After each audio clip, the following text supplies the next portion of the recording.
do it live. And we are live. At the last part. No. Right, hang on a sec. We're totally fixing stuff live. Well, fixing infers that it was broken in the first place. We're totally setting stuff up live. Absolutely. We are configured. 15:48 p.m. Saturday.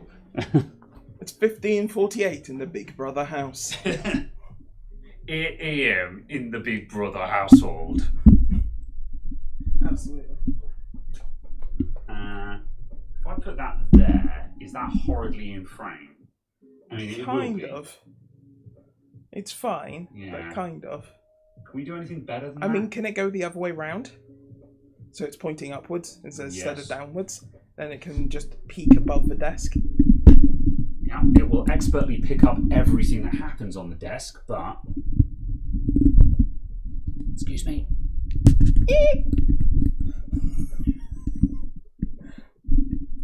Screech. Moving the hot microphone is a terrible idea. Do not move the hot microphone. There we go. Fabulous. It's all good. Oh, that's all right. Yeah, that'll do. My laptop is in the way anyway, but... hello, everyone. How's it going? Ads, YouTube. Really? Rude. I apologise for the adverts. Sprint race isn't finished at Monza yet. Well... I can't help with that.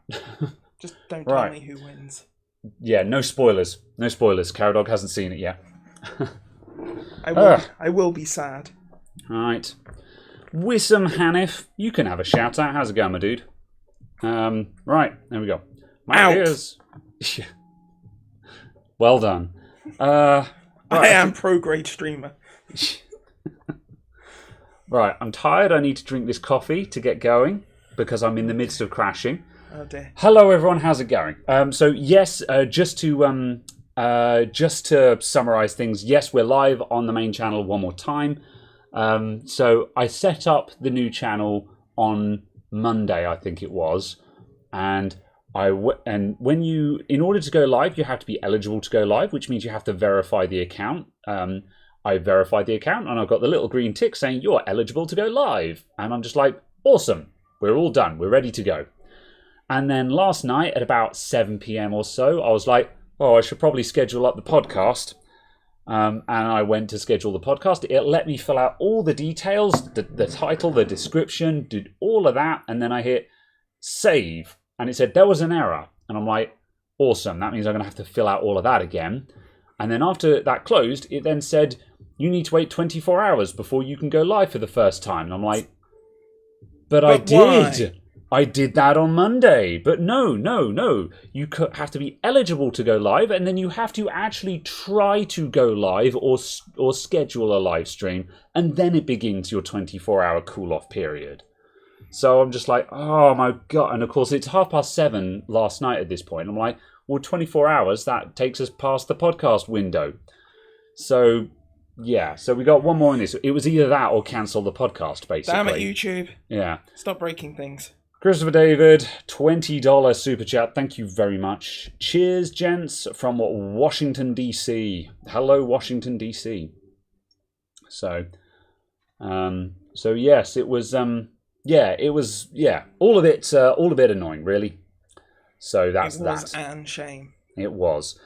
So yeah, one more time here, then next week we will be on channel 2. So yeah, that's that. I did put that in the description, didn't I? Let me just double check that.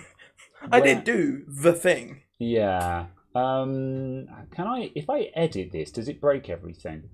No, it doesn't. Good. Second channel for podcast. Yes, good. The second channel, the link is in the description for the second channel, so go check that out. Well, don't check it out because there's nothing to see there except a video from me saying the podcast is on the main channel this week. But go and subscribe and stuff. Check it out. So yes. All right. It's proper bow. Wait, hold on. Oh no. Chris S. says, Christopher David single-handedly propping up this sham. Much respect. You shut up, Chris. You know what you did. Chris has gotten just comfy enough that he can slate us at will now, and it will be funny. Will it?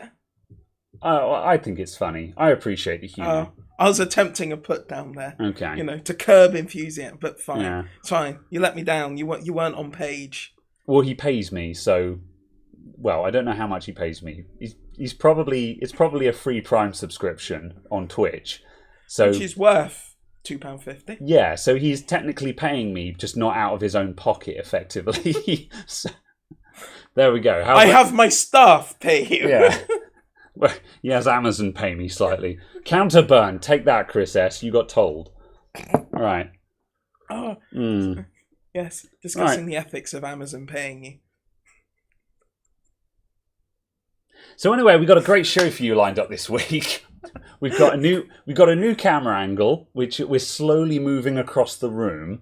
And so yes, we're down a monitor, which is why we now got a laptop up for the chat. Can you see the chat, by the way? No. Okay. It's fine, because you said you were going to add me to the channel, so I was then going to pull it up, and then I'll add if you I to, needed it, I could look at that. Well, we're on the main channel now, so you can... Yeah, but that was fine. I was also... Don't worry, it's fine. It's all sorted now. Okay. So if there is anything actually in the chat, we can engage with the chat. I do but that. It's fine. We're just chatting. That might... There you go. You can probably slightly see the chat now. Anyway. Right. Let's get into it. You subscribed to Channel 2 in the first 1K. You did. We're nearly at 1,000. So, yeah. Nice. It would be handy to get it up to 1,000. Not because I don't care how many subs the second channel gets, because it's just for other stuff. But if we can get it over 1K, it means I can enable monetization on it, which means we can still do super chats on the podcast. So, yeah, just saying. Anyway, right. You appreciate the abuse. Nothing pains me more than being associated with Amazon. Yes, I'll give you that one. Yeah, abusive relationship. I was saying that next week we'll just move the camera even more and it'll be in that window. Instead, so it'll just be straight down here. Yeah. So we'll just turn and be like... Hello, good afternoon, people. Yeah, or we could do the two camera joke like we did last week, where we actually have two cameras, and we can just sit and suddenly go. In other news, we're talking about this today. Now back to you in the office. But we did that joke last week, so yeah, that's enough of that. I just that joke will never not be funny. It's all right. Some jokes get better with repetition. Thanks. Right, let's talk about some tech. Absolutely. Shock horror. Precisely. Yes. So we've got some more testing to do today. We've got some hardware that we were going to test. I pulled a box off of a shelf and was like, oh, this contains a bunch of broken stuff that someone sent in, and so we thought we'd do some. I think it's going to be more of an autopsy session because I'm looking at the dude sent in a great description of the faults, and I looked at them and I'm just like, yeah, I don't think we're going to be able to fix any of this, but hey, we'll take a look at it and we'll talk about it. So yeah. So we're going to look at that. In terms of the news, there are a couple of topics that I was going to talk about actually that I thought, I might bring that up, but I've forgotten what all of them were. So I'm going to quickly bring up. Fabulous. Yeah. I'm going to bring up the suggestions and just check that. Let's see. Hashtag 2guystalktech. And just jog my memory. Oh no, actually there literally wasn't any suggestions. Okay, well I guess we'll start fiddling around with dodgy broken hardware then in that case. I mean, the other thing was eventually at some point we're actually going to build up that P200. Which was mentioned from 3 weeks ago. Should we do that first? Yes. Just so we actually do that? Yes, absolutely, because as you said, you need to test the stuff in it. I do, yeah. And we've actually got a cooler that we can put on it now as well, which is the other thing that was holding us up. It's got a cooler mounted to it. Oh, it has, It just needs casing and a power supply. Cool. That I supplied. Yes. Oh, yeah, because I was going to lob that CX430 in it. But we're sort of going, yeah. Are we putting that? We could put that CX430. That would do the job. Just because then it's got one of my power supplies in it instead of one of yours. Yes. So yeah, I'm just trying to reduce the amount of your stuff that's in my computers.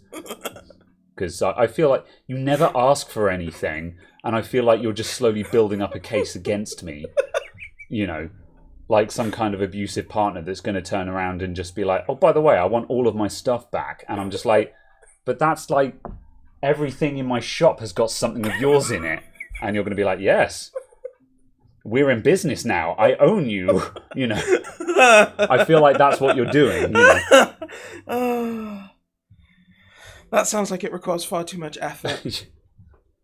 Well, that's the thing. The trick is you're slowly tricking me into putting all of the stuff into the computers. Oh, God. That's a level of effort I cannot be bothered with. Fair enough. No. I just don't understand why you keep coming around with boxes of stuff going, I've bought all this stuff. Because you don't do it. And then you're like, we're going to do this on the podcast, and then never buy the stuff to allow you to do the stuff that you say we're going to do. So I'm like, well, maybe if I have the stuff, we can do the thing that you said we were going to do. Maybe. Yeah, fair enough. Let's see. Oh, good. Thought I heard the door opening. I was going to be like, home stuff. How dare you? Yes. Hello from Denmark. Hello. This angle really does make Caradog look like... You look 220Ts tall. So yes. What do you think of Windows Deployment Service partially being deprecated? I don't know enough about Enterprise to really comment on that. I was going to say, I don't know what that is. I also didn't know, therefore, that it was deprecated, or being deprecated, or in a partial state of deprecation. I seem to remember hearing some rumblings of something along those lines, and I was like, really? Because I'm assuming that's just how app deployment, how program installation and deployment works on Windows Enterprise systems, like on server networks, right? Because I was like, really? They're doing that? That's kind of a big deal. But then on the other hand, of course, deprecated doesn't mean not working. It just means, we're not expanding on this. So is it because... I know absolutely nothing about Windows Deployment Service, but is it because Windows Deployment Service has been effectively replaced by Intune? Yeah, that sounds like it's along those lines. Because I know Intune was a new way of doing it that came in 5 years ago? Yeah, because Windows deployment has been around since the Stone Age. Is Windows deployment the one that's built on IIS? Not sure. And again, someone correct me if I'm talking out my ass, but this is to do with deploying apps through group policy as well, right? If you set group policy on your Windows server, when a computer joins the Windows domain, it receives the group policy settings, which tell it to install the following list of stuff. And you can effectively use that to deploy stuff. So, if you upgrade Office on all of on your things, you set the group policy has been upgraded to this version of Office, and it's deployed across the network. It's deploying SXs via PXE boot. Oh, I see. Huh. Okay, yeah, I've never done that then. Zero then, so I'm not even going to attempt to comment because I know nothing. No, that's gone out of my wheelhouse. Nothing.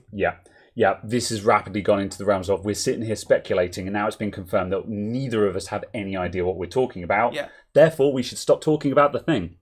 Yeah. So I need to actually sit down and learn a whole bunch about ADS and stuff. Yeah.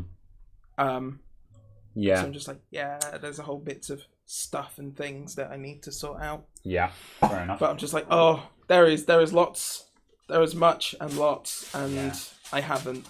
And also, in terms of the people who are talking about rumours of an RTX 4000 series or refreshes and stuff like that, I certainly hope not, because I got this. Because in case you can't read it from here, it's a 3080 Ti. It's okay, mine's still better. What, your 3090? Yeah, but it's a palette. That instantly makes it not as good. Because it's a palette. Mine's still better. Well, mine's almost as good, just with half the RAM. Not that you actually... Yeah, mine's got all the bits that matter. And it's a Founders, so yeah. But yeah. Has that guy accepted the offer on the 3070 yet? I don't know. Check it again, because I will be immeasurably... Check it out! Because I'm scalping my 3070. Because it pays for this, basically. In order to justify that 3080 Ti, the 3070 needs to sell. It's a full fat hash card, so it's going to go to a terrible life. So yes, I can't see the RTX 4000 series coming out next year. I don't know what it's going to be a minimum of 23, maybe 24 before we see them, I think, because it's mainly just because Nvidia are going to fall back into that state they were in with the 20 series cards, where they didn't need to make a new card, because that's why the 20 series was with us for so long, wasn't it? Because Nvidia were just like, yeah, we don't need to make a new GPU, so we were stuck with the 20 series for like a much longer period of time than the 10 series, weren't we? I don't recall. Yeah. I genuinely don't recall, because I don't know what the timing was between the release dates. But it's, from my perspective, it would be daft for them not to have an entire new generation ready to go, straight out the door, ready to start printing as soon as the supply outstrips demand, to then go, here's all new cards, so literally everyone has to buy new ones again, right? Yeah. Because that's the thing, is I don't think they're going to release anything while the market is still a mess, just because releasing an entirely new series will be seen by far more people as being in poor taste, whereas releasing a new model is seen by fewer people as being in poor taste. That's right, because when the TIs came out, everyone was a bit like well, we knew there was going to be TIs at some point anyway. Also, arguably in certain places they kind of made sense. Yeah, because the 3080 Ti is a slight defect 3090. Yeah, they're effectively binned chips anyway, so they weren't. The TI cards were not reducing the supply of other cards. They were possibly, maybe ever so slightly increasing the usable yield across everything. So kind of, maybe slightly. Yeah. So yes. Just a quick side note before it scrolls off. Tolmanator. Hi guys, can I use a hard drive from an old PC, put it into a new PC, C drive with Windows 10 on it? Yes, you can. Windows 10 is pretty magic, and you can just pull that drive out, plug it into another computer, and it'll have a bit of a hissy fit. It'll say, what does it say? Updating hardware change or detecting change.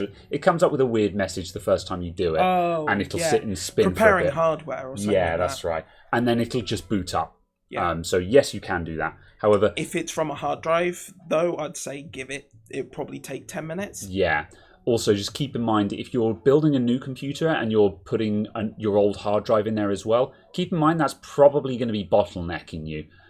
As I get the appeal of wanting to keep your existing install of Windows. However, sometimes it's good to do a clean install, especially just so you can go over to an SSD or something like that, because then you'll get the best out of the system you're moving to. The other thing as well is, although you can copy the installation across, that doesn't necessarily mean that the new machine will be activated for Windows 10. Your activation does not follow the drive Windows is installed on. That follows the hardware ID. So if you move a Windows 10 drive to another computer that is not activated, it will still be unactivated. You don't. But then also it depends on whether you have a Windows 10 license on your Microsoft account and so on and so forth. So that's a whole nother discussion. But yeah, you can move the installation, doesn't necessarily move your license though. Absolutely. And obviously just the other thing of, it's a good opportunity to reinstall Windows. Yes, agreed. If you're building a new computer, it's a good opportunity to start afresh and to rationally look through the stuff that you had installed and the stuff that was on the machine and go, do I still use this? Do I still need this? Do I want this? Do I need this? And to take it as a moment to offload a bunch of stuff that you don't necessarily need. Yeah, it's really easy to transfer a Windows install across multiple computers and multiple years. I've done it myself. And then just finally, at some point, you get to the point where you're like, I need to do a clean install. And afterwards, you're just like, God, this computer feels so much better now, Or sometimes you'll be looking through your apps list and you'll just look and be like, what is all this stuff? And why is it still here? So you can do it. It's an SSD. Good. Yep. So yeah, as I say, you can do that. Just consider whether that's your best option. But from a technical perspective, yes, is the answer. So yeah. All right. Right. Apparently, these things cause cancer. Not too concerned about that, but thanks. So do sausages. Yeah. Thanks for the tip, though. Coffee. So yeah. Bacon. Mm. Leather effects. Sofas. Flux. Yeah. I'm sure that cheap Chinese ones have probably got crap in them. However, these aren't cheap Chinese ones, so... They are possibly the most expensive thing in the shop. Yeah, I don't know if they're branded ones, but they are recovered from they were recovered from a very expensive house that had a cinema room in it. So I trust that cinema room that was done well. Yeah, it was a professional setup. So yeah, they're not level. No, they're not. Next question. I feel like what you need to do is take these and actually make them move more, so then it looks far more intentional. Yeah. Or if you just had another line that was clearly like 4 or 5 centimeters above. The problem is when I was putting them up, I was in one of those moods where I'm just like, I've been sitting on these for weeks and haven't gotten to it. I'm just doing it now. I don't care. I'm not planning it. I'm just I want them on the wall, and I was just like, rah. I'm like, they're not quite level. I don't care. They're on the wall. They're doing their job. So yes. Absolutely. And we've spoken about this on the podcast before, but they do an amazing job as well. So yeah. There is, yes, substantially less echo. Yeah. So even something that's effectively functioning as a room mic works. Yeah. And oh no, hell no, they're not asbestos. What? No, they are not from asbestos soundproofing. Yeah. Yeah, they're not from the 70s or the 60s or whenever asbestos was still being used. I don't know. Good lord, no. But anyway, where's this P200? Yes, let's do it. Right, do you want to unplug this thing? This? Yeah, I was going to say, I was keeping that on hand just so if we started testing hardware, we had stuff to plug it into. Doesn't this have a broken motherboard now? Yes, it does. Watch this week's video to find out why this computer doesn't work. The answer may surprise you. I pulled the plug while it was doing a BIOS update. Oh, great! Now you've told them everything. Oh no, 185 people of the 100,000 subscribers know the truth. Well, that's the perks of coming to the show. You get insider information. Oh, so clearly now what you're saying is the name of the video is going to be, "This computer doesn't work. Find out why," or something. Equally clickbaity. Blatey. And then 185 people. Oh no, it just dropped to 107. See, this is what happens. YouTube statistics just did a thing where the concurrent viewers just went because YouTube did something weird. Either that or I just offended a lot of people. Anyway. I mean, it's true. We've apparently offended the entirety of Dutchland. Yes. The entirety of Holland. Which one? Anyway, what were we talking about before I just... P200. Yes. Yes, that's right. Yeah, we preview information now and then, whatever. Oh yeah, and that's the joke I was going to make. I was going to make that now the 180 people who are watching can go into the comments on that video when it gets released and put spoilers in the comments. Clickbait! Yeah. How dare! Right, I was about to go, oh no, I can't find the P200, but I moved it to there. For a minute I was about to say, and I can't remember where I moved it to.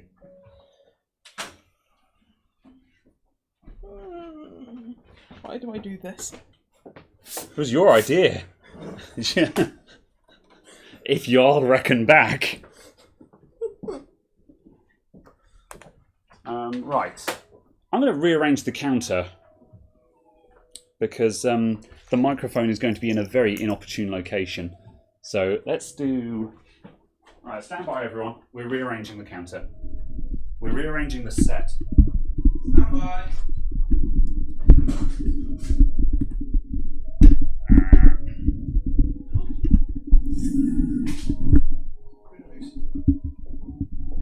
Can I do that? I can. Moving the live mic again. Sorry, everyone. Hello. That's a motherboard.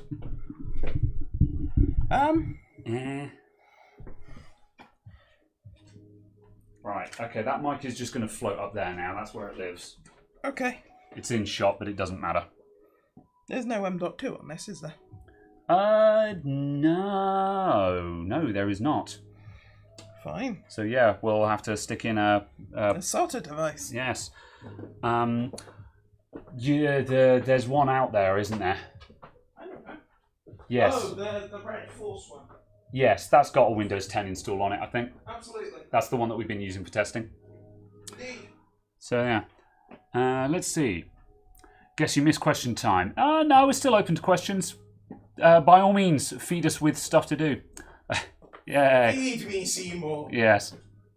We don't plan these things, so we need people to give us stuff to talk about. Absolutely. I need to invest in another Brio cam, so I have 2 of them. I kind of do, but They were less than £200 last time I looked. That's just like, hey, that's not bad. Yeah, they've come back down to RRP. Yeah. Yeah. I was going to say the reason why I haven't bought another Brio, because I would like a second Brio just so I can shuffle all of my cameras around. Indeed. But again, I'm not paying the current prices that Logitech webcams cost because they're silly money. Yeah. Now that they're coming back into stock and back in at RRP, I will see if I can find a discount code for the Logitech website because I know someone who has one. Okay, yeah, that sounds interesting. Yeah. They have corporate discount codes. Yeah. Oh, they also have something like 10% off of Dell monitors. Ah. But only if you buy them from Dell. But yes. Weird. Fair enough. Let's see. Ryan D. I run a small business selling enthusiast PCs. You want to start doing repairs as well? Yeah, fair enough. Yeah, basic tools. What do you need? I don't know. That's what I'm working out. Okay, fair enough. What's the best way to start moving toward doing it on a budget? There's no straight answer to that question, to be honest, because the only way to start fixing stuff is to find something that's broken and try and fix it. So what you got to do is ask yourself, when someone comes in with a broken device, you need to take a look at it and go, what's wrong with this? What needs to be done? And what do I need to fix it? You've bought tools and things like that. So I would start off by doing what I call assembly repairs. And assembly repairs are when you just need to take something apart, swap out a broken part and put it back together again. And that's bread and butter. A lot of the time you'll be replacing dead hard drives in laptops, that kind of thing. So assembly repairs is just a matter of being able to take laptops apart and reassemble them. So you could get some old breaker laptops and dead ones and practice taking them apart. And, you could be like, oh, these are really hard. I need some kind of prying tool. Okay, let's go and buy prying tools, So I'm not sure if that's helpful. Getting into board repair where you start doing soldering work and stuff like that. Yeah, you'll want soldering equipment. So soldering iron, hot air station, and a power supply are a good place to start. But again, you kind of have to just start and figure out what you need as you go. So yeah, as I say, there's not really a straight answer to that one. Also, the other thing, of course, is general software servicing doesn't cost you anything in tools, but it's still fixing stuff. Oh yeah, that's true. Yeah, software repairs and servicing, that's easy money. Definitely be doing that. Yeah, and also obviously just gives you experience in dealing with different types of hardware. Yeah. And also, someone said I was getting a new mic stand. Yes, I ended up buying this one that we've got. This is a floor-standing mic stand now, so the microphone is no longer clamped to the desk. So it doesn't. So now we can tap on the desk without it going into the mic. So yes. And it's good. Also, someone said, off topic a bit, do I still have the Subaru and have I serviced it this year? I do still have the Subaru, and no, I have not serviced it this year. Does it still have oil in its engine? I hope so, because I'm still driving it around. Oh. The oil light hasn't come on. Oh. Oh no. It's due for a service, and it's on my list of things to do. I should actually just do that. I should actually order the stuff for that this weekend, and actually get that done before winter starts coming around, because it's going to be horrendous. And set up a camera and record it. Therefore you're forced to do it. Yeah, I've done it before though. I've done a service on that car for the channel, so yeah. So? Do we know if the oil light works? Touché. That's not confirmed. I mean, one of the headlights doesn't. Wasn't that what was broken last time? No. I thought you said it was. That's fine. One of my fog lights has got... fog lights. Yeah, one of my fog lights has got a bulb out, but obviously I don't need the fog lights anyway, so... I mixed up your fog lights and your headlights with when you said that. Yeah. Right, I'm going to get this to an angle and hope that it's... Well, it's this, I'm afraid the bench cam is just going to be in the way whatever we do. What if I do that. I thought you were going to have it vertical for a moment. Let's try that. Here we go, we're going vertical. Oil light should come briefly is when you turn on the car. That's a good point. I should double check that. I'm fairly certain I've got oil though. On my car, I'll know when it's out of oil. Because, yes, Uncle Rodney will come a knocking, basically. So yes. Right. I'm half expecting that just to be the name of your mechanic, and he appears at your door going, "Boff, boff, boff. What have you done now?" The mechanic I actually use is very much that judgmental. Not without reason, but, you know. Alright, there we go. That'll do. So let's do that for a bit. What does Caradog cruise around in? Stolen cars. Yes. You are a specialist twocker. So, yes, it's a legitimate term. But yes, Volkswagens mostly. Yes. Tiguan's. Yes. He doesn't suffer these poor people's hatchbacks. You see Caradog and a Miata. What do you think of the MX-5? He's very offended by that. He's very offended.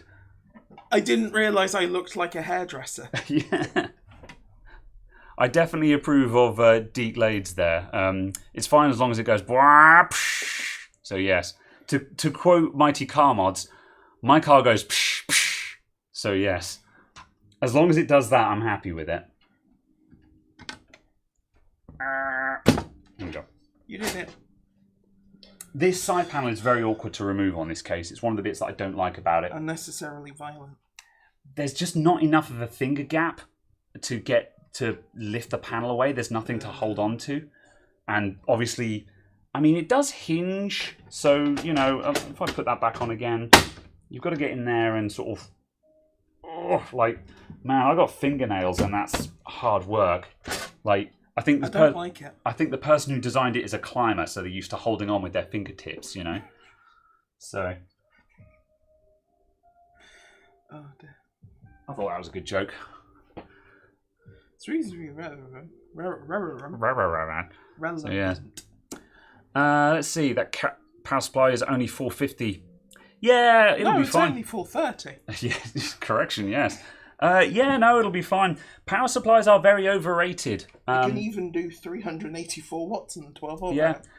This has got, firstly, this has got an i5 in it, which is going to be, 65 watt TDP? Yeah. Probably. Less than 100. Yeah, let's pretend it's a 100 watt TDP, which is not going to be 100 watts. If we put in a graphics card, any modest graphics card to match this system is going to be. Let's pretend that we've put in 50 watts. Yeah, let's pretend we put in a 2070 or something like that that can go up to 200 watts. So now we were up to 300 watts total, and we've still got 130 watts left over for everything else. So remember, people massively overrate their power supplies, but this brings up the interesting conundrum of a lot of modern graphics cards. I've got a computer in for repair that has a Radeon 6800 in it. It has a Ryzen 5800X, which is a very thirsty CPU. That'll easily happily pull 140 watts, and the Radeon 6800 graphics card in there, and you'd be like, sort of, that's a fairly beefy computer, need a big power supply. I had that on a energy meter today. Under gaming loads, 350 watts. From the wall, 350 watts. Now, yes, it could pull more than that if we loaded it down in stress tests and stuff like that. But it goes to show computers do not use nearly as much power as people think they do. However, there's an exception. When you have something like one of these guys, when you have 3080s and stuff like that. Off again. Yep, I'm just going to flex with my 3080. So yeah, when you have one of those, the problem with them is, yeah, sure, they're going to sit and pull 200 to 300 watts under load, but they have a nasty habit of spiking, of having transient loads of like, what is it, like 600 or something horrifying like Apparently. that? Yeah, apparently they can send transients of like 600 watts. So like when they bang on to load for like microseconds or nanoseconds, there will be like a 600 watt spike. And that's going to last a fraction of a second. But your power supply has to be able to absorb that spike without going, ah, and shutting down. And that's the kind of thing that can cause power supplies to have a bad day. Ergo, possibly those gigabytes and things like that, you know. That's a separate issue. It kind of is, but also that's an example of something that could be tripping up power supplies as well. I guess.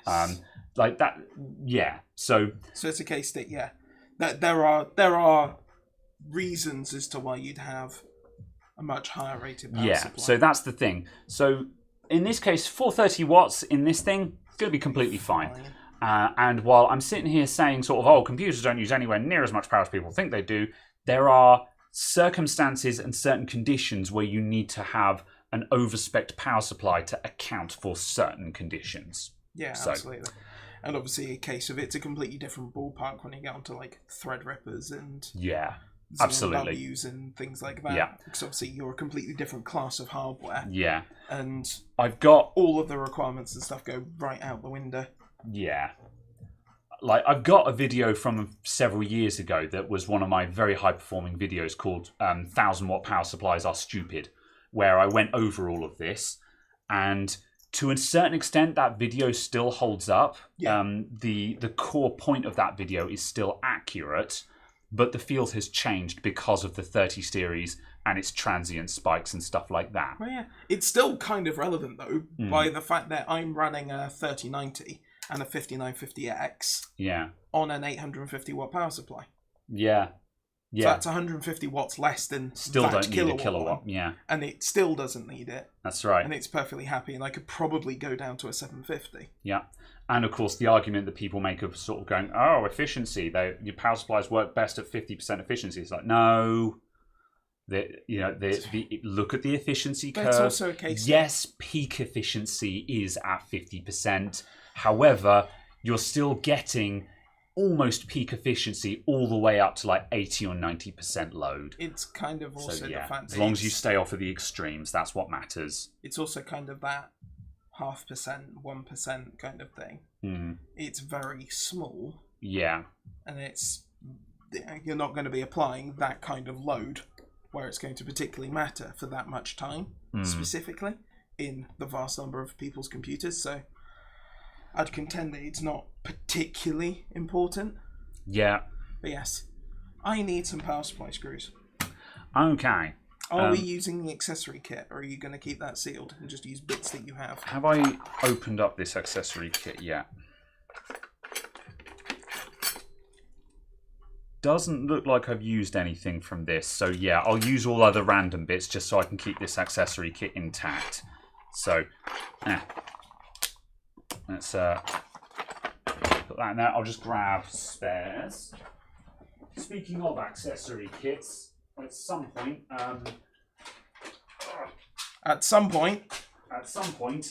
there's a bunch of accessory kits from all the coolers that we opened up that one time on the counter there, and we need to figure out what goes with what.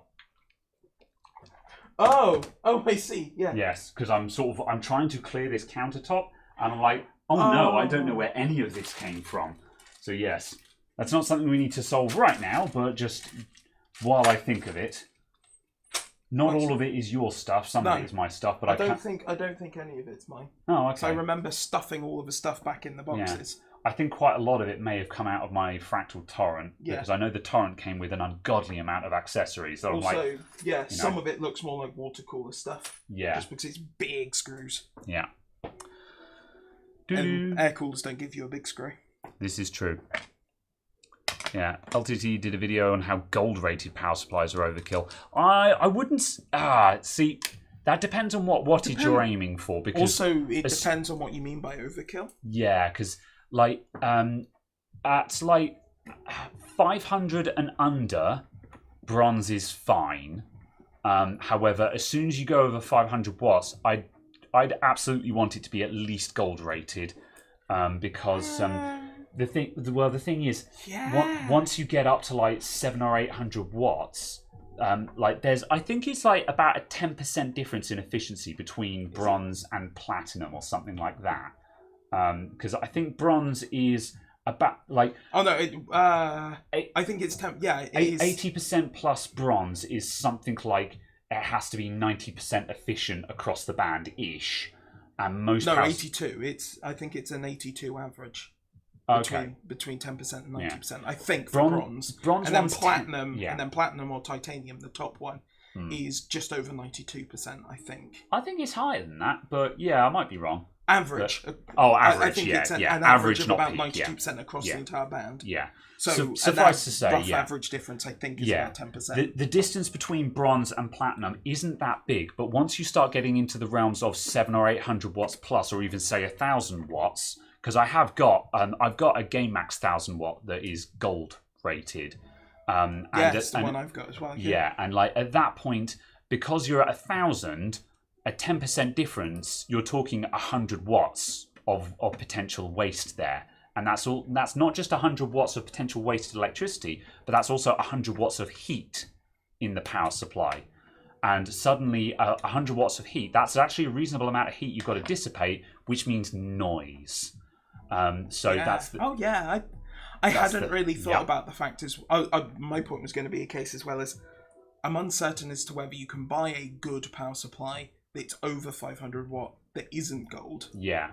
Not saying that gold rated power supplies are automatically good, but any of the ones that are rated as being good power supplies are probably already gold rated as well. You can certainly get a lot of 550 bronze power supplies, and as I say, those ones, if you actually start hammering them, like if you have a 550 bronze and you're running that up at like 400 watts load, at that point you're probably going to be knocking a fairly reasonable amount of heat out the back of the computer, and that power supply is probably going to be getting quite noisy.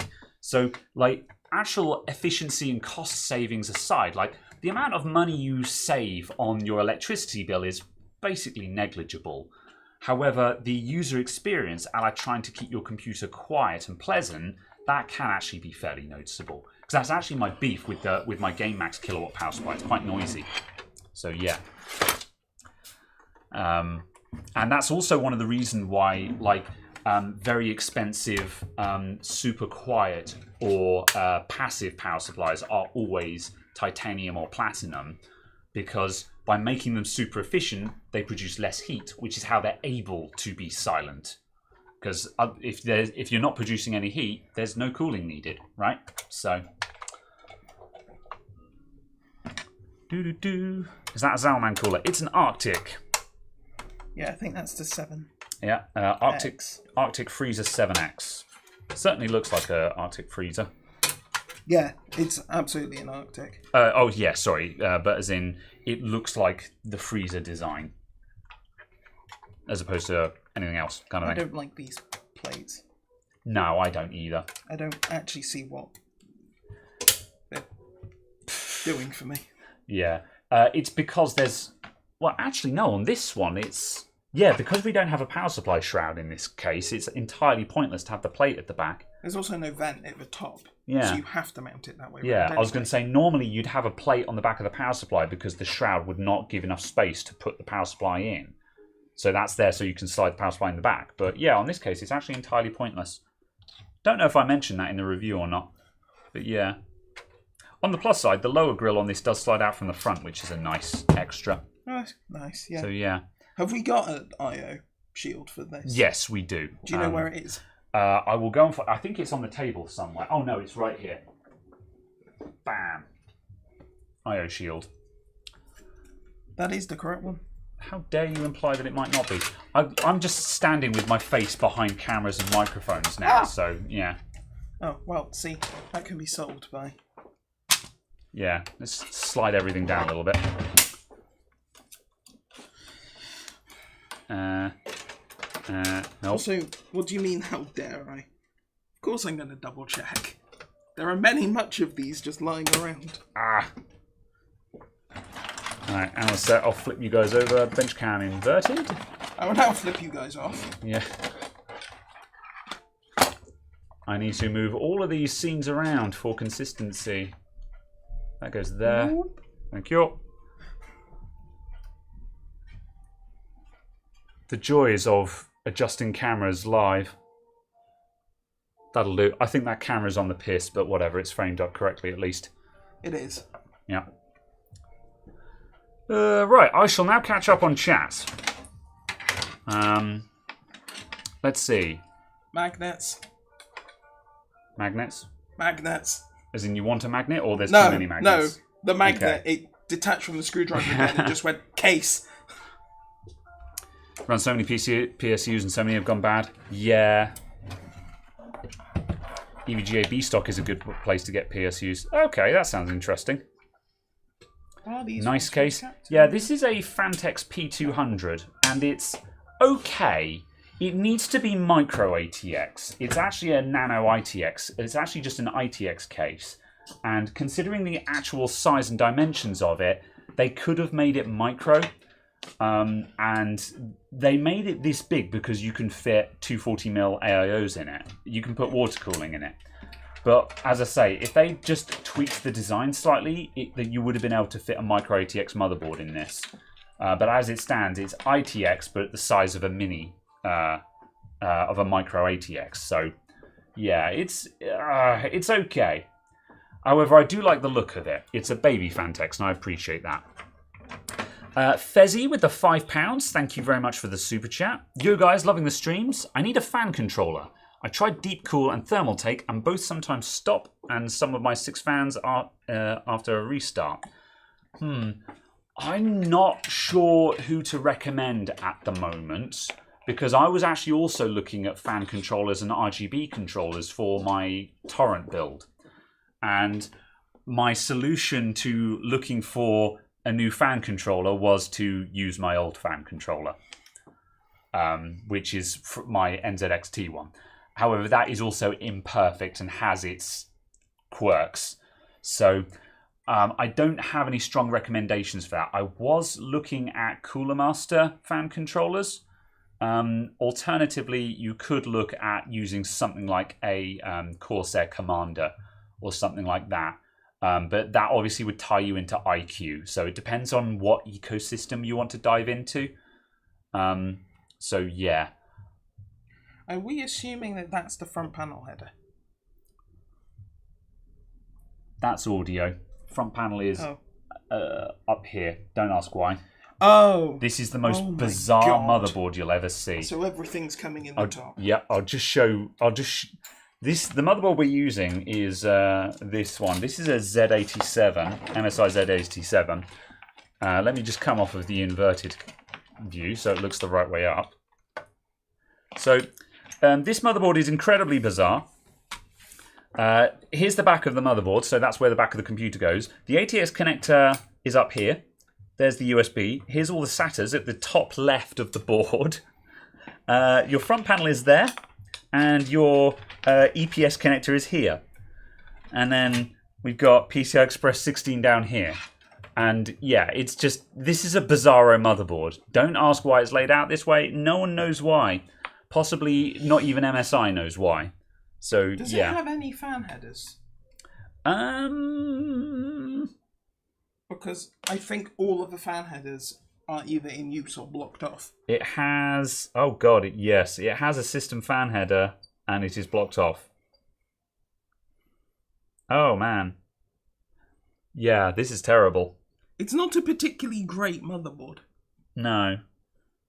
Yes, the last time this was in use, it was in an NZXT case that has standalone fan management, so it was never an issue. Yeah. See the problem? Yeah. Why would you put that right where the mounting thing is going to be? Yes. For a cooler. I don't know. I don't have a solution to this. I'm just staring at that going, I don't know. So, yes. Are we going to use one of those flan splitters? Let's see. What have we got to hook? How many fans have we got to hook up? Just the front two? I presume so. Yeah.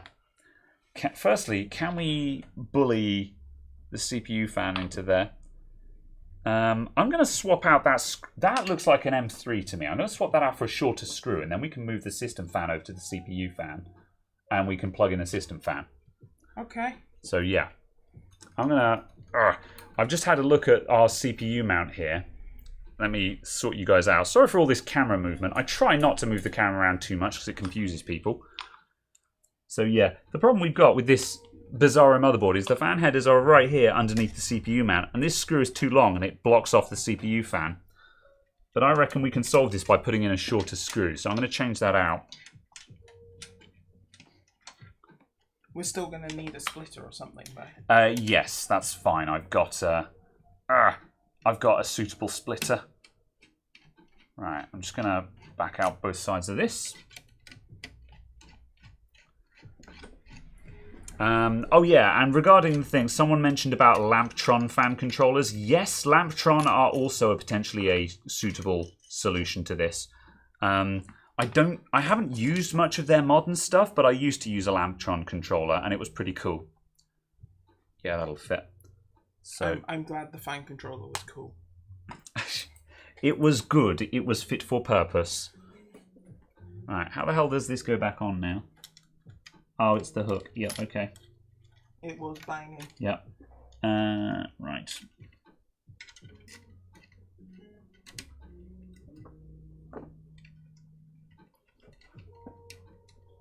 Oh, okay. And put that one back in.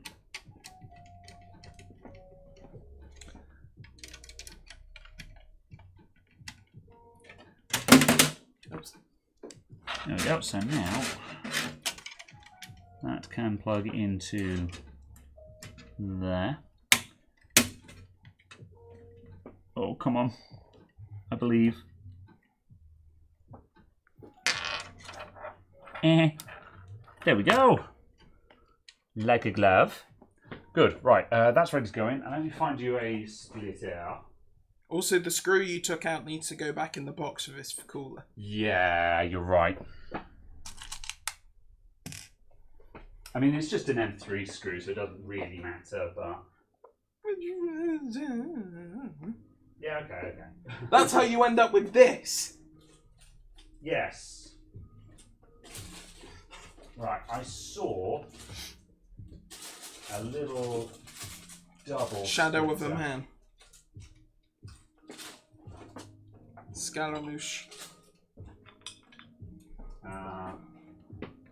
Fine, I'll just lob one of my triple ones on there for now.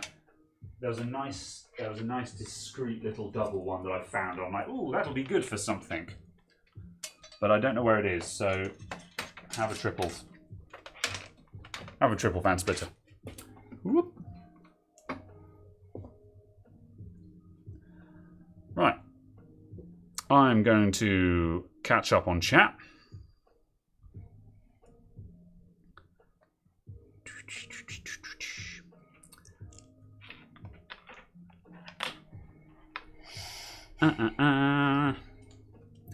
Yeah, X99 boards. Yeah, HEDT boards are bizarro as well. They tend to do weird stuff with high-end desktop stuff, so that can be a thing. Discussion on Thermaltake. Yeah, Thermaltake. They've got good stuff and they've got bad stuff, but also again, they're fighting PR battles all the time. The problem they've got, is that they will release a Gen 1 of a product which should never have gotten released. Yeah. People will say, oh, that's a good idea. Release their own product, and then by the time Thermaltake releases the Gen 2 of their own product, everyone says they copied someone else's product. Yeah. Because no one looks at prior art, effectively. Yeah. No one actually looks and goes, That's oh, right. Look, Thermaltake did make this first. They just made a crappy edition. Yeah. And for some reason released that to market. They're capable of greatness, but they just don't... They don't check anything. So when they also seem to assume that air will just magically appear because there's a fan. Yeah. When they get something right, they can build a really good product. But when they get something wrong, it's just like, did you even test this? You know. So yeah, I don't know. I've got mixed opinions about them as well. So yeah. Right, I'm gonna scroll to the bottom and catch up there. EK do a good fan and RGB controller. Can you buy it separately? Because we were talking about this one last week. Because I very nearly bought a second. I've got the EK fan and RGB controller in my Lianli Lancool 2. and I very nearly went to buy a second one for my torrent. And I'm still... No, I don't want to buy... Yeah, because my torrent, I've gone back to NZXT control for that, because that puts stuff into CAM, which is where I want it. However, yeah, the EK one is actually really nice. I've got the EK one in my LAN call too. But I don't know how much it costs to buy it separately, or if you can. Let's see. Have I ever broken a laptop, taking it apart and reassembling it? Probably, to be honest. Mistakes happen. You fix enough things, and eventually you'll break something while fixing it. But, you know, when it happens, you kind of just have to suck it up and replace whatever it is you broke. And yeah, I've done that before. If not that, you know, I know one time, a long time back, I was, before I was into board repair, I was working on a MacBook. And I think I was replacing the screen or tightening the screen hinges or something like that. And I had it at a weird angle, and just I had it propped up on its side, and it wasn't supported. And when I let go of it and looked at something else, the body of the laptop just went bang onto the desk. Killed the laptop dead. It wouldn't turn on. It was probably fixable, but I didn't know enough about motherboards then to be able to approach it. And I called up my insurance company and said, I've broken a £700 laptop. And I got it fixed. I had arranged to have it replaced. Because that's what you do. You break someone's stuff, you got to replace it. Thankfully, it's very, very rarely happens. I can only count on one hand the number of times I've broken anything significant. But it's the same. iMac screens. I've broken iMac screens before when taking them apart. Because I've dug in a little bit too tight with the iMac opening tool or something like that. So, yeah. Anyone who does repairs and says they've never broken something, probably lying, to be honest. Or hasn't fixed anything. Yeah, or hasn't fixed enough. But, I mean, I'm sure there's going to be someone out there who's just like, I've been doing this for 10 years and I've never broken anything. And it's like, well done for you for being careful. Well, heck. Where did that go? Yeah. This is why there's always screws on the floor, because when I drop a screw, I just get another one. Oh, okay. Yeah, that particular magnet isn't super strong.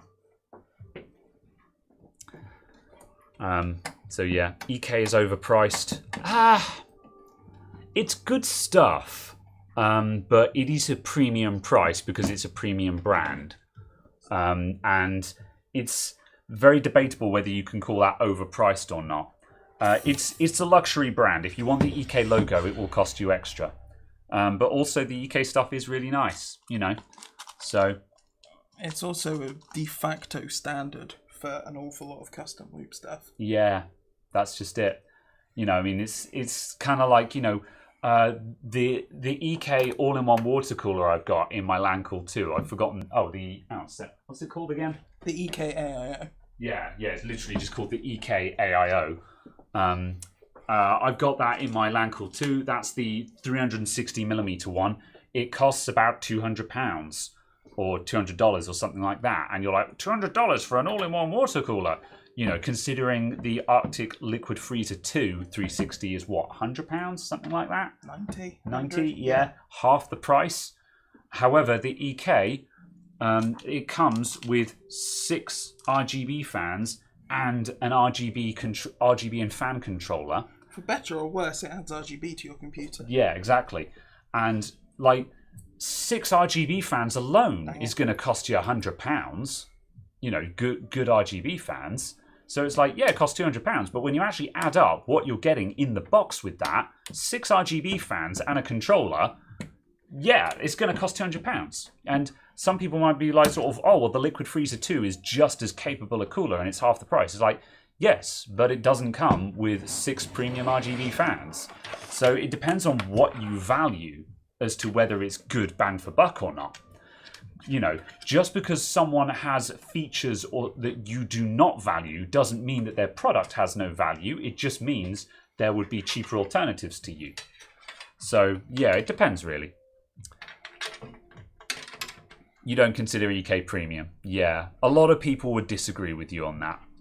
Aqua Computer is a premium brand as well. Really? But also, I feel like I've also never heard of them. Aqua Computer are pretty old school. Like they were around back in the days of Danger Den stuff. Yeah. So that's probably why you're not familiar with them. Do they still make stuff? They do. Really? However, this is what I was about to say, is I have a feeling that we might be getting into a argument of semantics between premium brands and niche brands. Aqua Computer is a very niche boutique brand. And that doesn't, like, that they're probably really good quality because it's probably all made by hand. Whereas EK are probably just large enough that they're doing more manufacturing. But at the same token, that doesn't mean that EK is on the same level as, say, Corsair water cooling stuff is mass manufactured and probably not as good quality.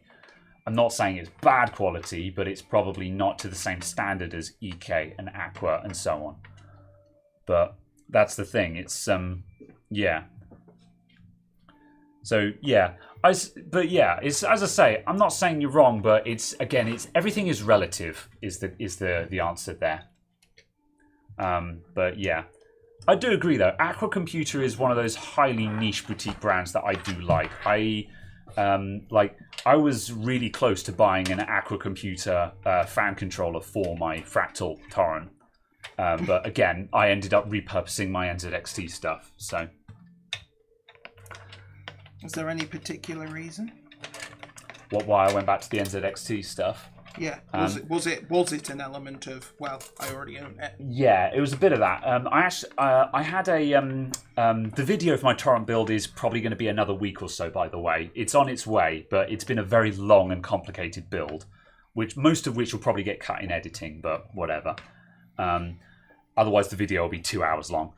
At any rate, though, yeah, I had a DM from someone who was like, "Oh, did you know that you can use ordinary ARGB stuff with NZXT controllers?" Because obviously, the reason why I wasn't using NZXT is I was like, "Well, I'm moving to the ARGB ecosystem, whereas NZXT is proprietary."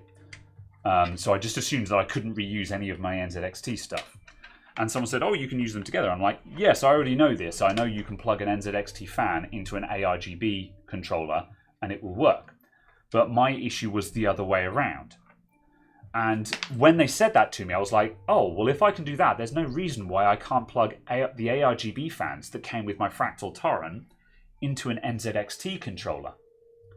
And so that's actually exactly what I've done. It required some custom cables to be made up. But that's not terribly complicated, and I explain in the video how to do this. You have to make a custom adapter header that has an inline resistor in it, basically, it requires some DIY work, but it's not rocket science. Basically, pin number 4 needs a 10k resistor on it. That's it. And so as such, but what that has now given me is that I already run NZXT cam for my Kraken water cooler. So now it means that all of my fan control and RGB control can continue going to NZXT cam, so I don't have to run another bit of software to do fan and RGB control. True. So I've ended up being better off just repurposing. The other thing as well is, because of reasons, as you know, I've got an extra NZXT controller because I swapped the one out from my old case. So I can put my old one back in my H500 and not deprive that of its built-in controller. So yeah. So yes, end rant. All of this will be featured in the video because the torrent video I've decided is not going to be a review of the torrent per se. It's more going to be this is me doing a serious build with the torrent and discussing what it's good at and possibly the bits that people don't cover and the annoying aspects of it that people don't talk about. Starting with the fact that it comes with 6 ARGB devices but no ARGB controller, which is actually quite a pain in the ass. So yeah.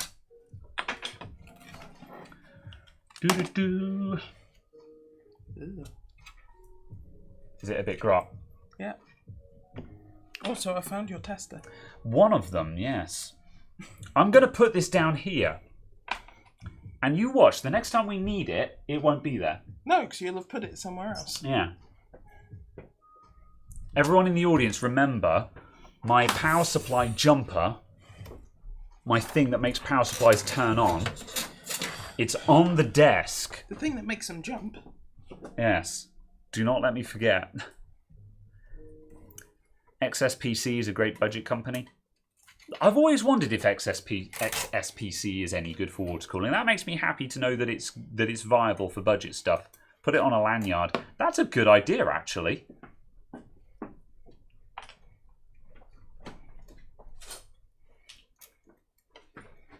Accidentally sets fire to lanyard. There we go. Done and done. In the bin. No. I need a 3D printed holder for it. I need a 3D printer. I really want a 3D printer, but I don't need one. It's on the list of things that I kind of want to buy. It's one of, like, I don't need it, but if I had it, I'd find uses for it. Did I get a chance to look into the Security Now TPM breakdown? No, because to be brutally honest, I don't care. It's kind of like I said to the message about that. Again, people talking about Windows 10 requiring TPM2, etc., etc. It's like, yeah, Microsoft said this. They said it from day one. There's no news here other than the fact that Microsoft did exactly what they said they would. Everyone's just still really salty that they can't run Windows 11 on their Skylake. Well, they can though. They literally just install it from an ISO. Without you won't get security updates though. However, again, it's a case of Microsoft never promised it would work from the start. Microsoft said that those devices would not be work. Microsoft said from day one. Who tested this? Or more precisely, who didn't test this? CPU hole. Guess what I can't put through a CPU hole? Oh, I see. The 8-pin. Yeah. I mentioned that in the review of this case, that the EPS power cable, if you split it, it will go through. Yeah. Yeah. Oh no, I am aware. I have worked that out, but I'm like, whom stuff? Is this the small? It's not M80X, it's ITX, which is super annoying. It's big enough to be M80X, but it's not. It's really frustrating. I'll show you the internal view. Whee. Whoop. Let me just invert the camera again. Whoop. There we go. There's an internal view of this build. So yeah, it's big enough to be M80X, but yeah, they just it could have fitted M80X, but it's an ITX case, and like that's not the end of the world because there's lots available for ITX as well, but it could have been M80X. But I don't know, like if you go ITX or M80X, you compromise for either, and in a way, there are no top-end M80X. Would I be right in saying there are no top-end micro ATX motherboards? So hypothetically, you're actually better off being ITX because there are top-end ITX motherboards. I guess. Don't know. What do you need? Zip ties? Yeah, or fabric-y cable ties. Yeah, I've got a couple of the fabric ones actually available. So how about that? Is that any good to you? And there's another one kicking around as well. Clearly, it will have to be cable ties. I require much bigger than this. Bigger. Thanks. I just love that there's far more cable tidying on this than there is on my computer. EVGA makes For the Win micro ATX boards. Oh, interesting. That's cool. I never see EVGA motherboards around on other websites. Do they only sell them through their own website? Or have I just not been looking for them? Maybe I've just not been looking. But yeah. That's interesting that EVGA make a For the Win micro board, though. I'm surprised at that. I'm surprised they bothered, to be honest. It seems like a very... That's the problem with micro ATX, is it's kind of in no man's land. Is that... I honestly forgot that EVGA made anything other than the dark motherboards. Yeah, that's what I thought they were doing. I thought they were only on the dark ones now. But yeah. Because I thought the EVGA motherboards were basically just competitive overclocking boards, and that's about it, basically. Although, actually, competitive overclocking boards are kind of... ITX. Well, yeah. Or engineering samples. Or 2DIM. Yeah. ATX. But yeah. Yeah, because the problem with micro ATX is that it's not really that much smaller than full ATX, and if you want the case to actually be small, you go ITX, and so other than this case, yeah. So because like this review, the comments when I reviewed this case, the P200, the comments are filled with people going, that's not really an ITX case. And it's just like, yeah, you're kind of right. You know, you can go way smaller with ITX than this. I mean... So it kind of begs the question why they didn't just make it micro. I'm pretty sure my full ATX cases are about that much shorter and about this much taller. Yeah. Well, that's the thing. When I put this side by side with the 220T, which, as it conveniently happens, we've got one on hand. Yeah. It's just, yeah, a very weird size. I'm going to leave that for you because it's RGB shite. You love RGB shite. I'm not part of this scene. I'm going to put this next to it. Hang on a sec. And hold on. yeah, I just wanted to make sure those cables weren't there. I'll just cut to the wide shot a sec. Cut to the wide shot. I know which one I prefer to be building. Well, that's just it. Full-sized ATX, ITX. It's just like, you know, look, it's 2 inches taller and you get full fat ATX. And it's basically, it's actually slightly narrower as well. And the length is about the same. And it's just like, I love the P200. It's super cool, but it's not meaningfully smaller. The biggest problem with the 220T is the rear mount. That comes out the back. Yeah, that's the way it is on most cases, though. That's the biggest problem with this, I can thought. Yeah, it's a pain in the ass to fit. What? This is why I mount my power supplies fan side up. This is literally why.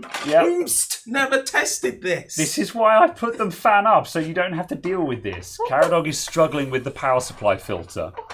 So yeah, just put it fan side up, and you never have to deal with it. So yeah. Aggressive honking. Everyone talks about cooling and no one thinks about practicality.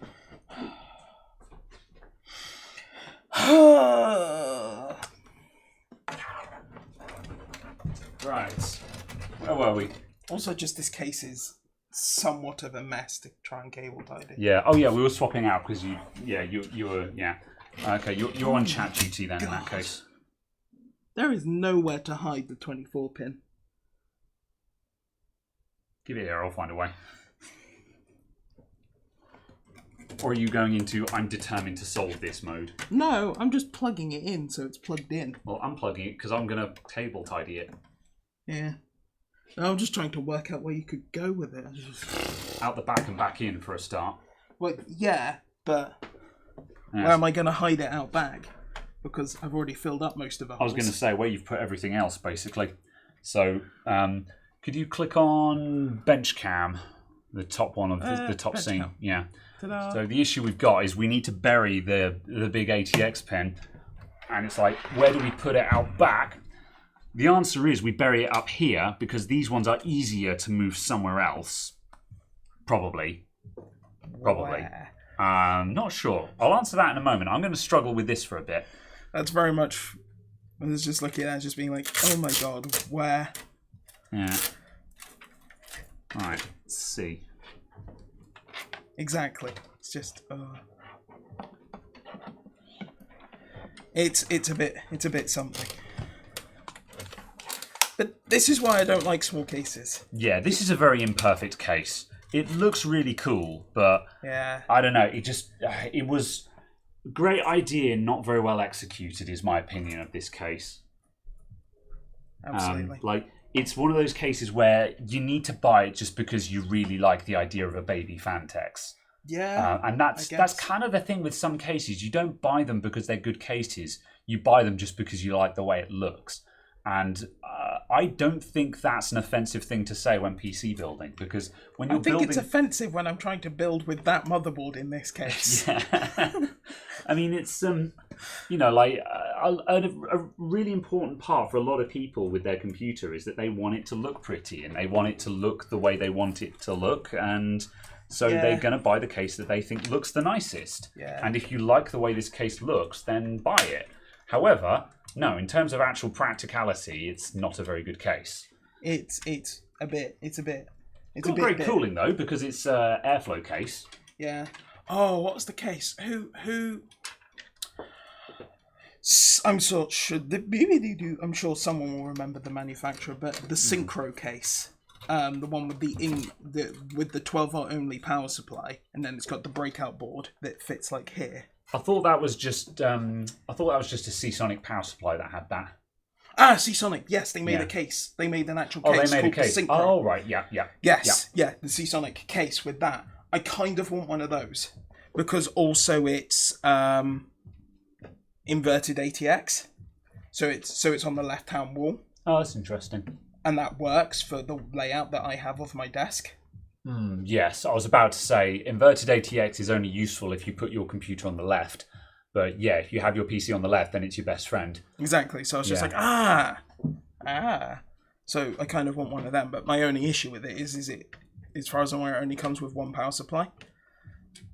Yeah, although it's going to be a really heckin' good power supply. I can't remember. Well, the review units I saw were only like 500 watt. Really? Yeah, and I was just a bit like, oh. I assumed it would have like an 850 or a kilowatt super duper all singing all dancing Seasonic in it. Because otherwise, who the hell are they expecting to buy this case? Yeah. Surely not OEMs, you know. No, I don't know if it was kind of they built the product because they could, kind of thing, and then went, this is how you can use this. Yeah. Everyone go wild, kind of thing. Make your own stuff out of this, or if they were expecting it to be its own product. But yeah. Also, the other thing that's quite cool, obviously is good about inverted ATX is if you've got a GPU with lots of RGB in the fans, you can actually see the fans. Yeah. Ugh.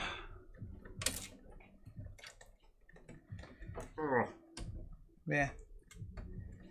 That's super chat I can see. Yes, indeed. Demney BS with the 10 American dollars. Aha. As opposed to any other country's dollars. Lots of people use dollars. Yes, Zimbabwean dollars. But no. No, that would be worth about 10p then. Yes, indeed. But anyway, as they say, I can't go fan side up on the power supply using a CM500M and has a PSU shroud. So fan up would suffocate it. Indeed. Yeah, absolutely fair. It's on the kitchen table, so there are dramatically fewer issues with that. Yeah, that's absolutely fair. Yeah, I always I bang on about power supply fan side up and stuff like that, but this is always working on the assumption that you have a vented power supply shroud. Or a complete lack of shroud. Yeah, that's right. Which a lot of cases do. A lot of cases do have a vented shroud that allows you to put it either way up. However, sometimes it's not possible. Like case in point, the 220C does have one. My Corsair 400C that I've got under the bench doesn't have a vented shroud, so that's fan side down. And then additionally, there are some weird cases where they don't have mounts both ways up, and yeah, you can just be restricted. But yeah, just the issue is again, just everyone goes, oh, it should be fan side down, but no one talks about the fact that no one cleans their filters. Yeah. Because or certainly like us, the power users, you guys in the audience probably do, but again, keep in mind that you guys are in the 0.1% of users who actually maintain their PC as a hobby, rather than just when it stopped working and needs fixing, kind of thing. Yeah.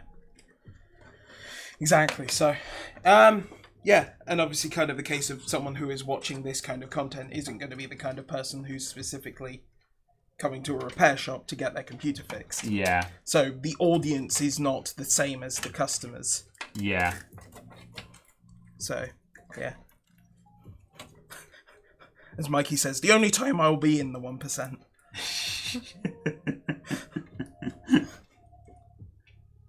For a moment, we are all rich. I mean, sure, we're all rich in our own special ways. Our experiences. Something, I don't know, I cannot continue this diatribe. Would you like some tweezers? No. There we go. I can do it. I can do it. Yeah. Right, will that crush? Exactly, Chris. Might do. I might need to snip your thing. Cutters, right-hand mug, blue handles. Yes. Thanks. Yeah, I'm just going to take that back out because that just allows those to spread out a little bit, which makes them go flatter. Yes. There we go. Right, I think we can continue. Right. I always have concerns when people say things like, "Oh yes, you're richer than you know." It's like, what do you know about me that I don't know? Because if I don't know, how do you know?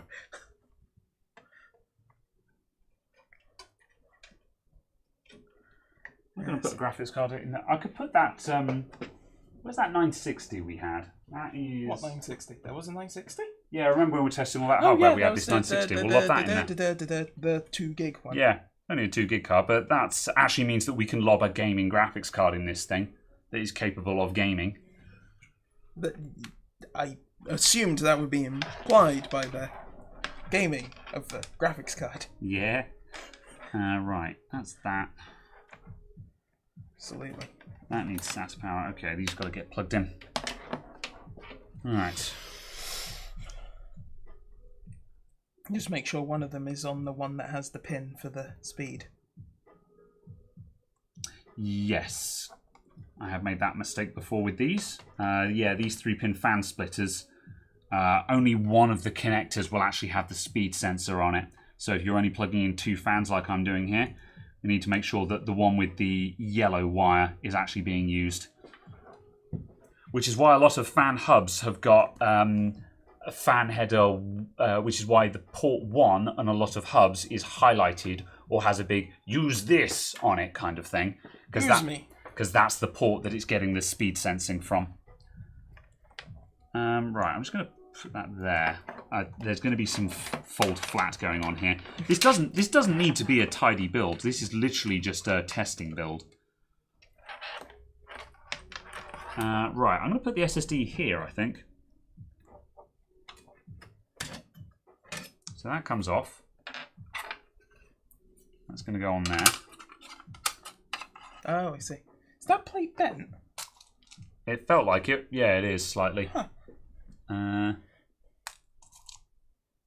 Have some. That'll do.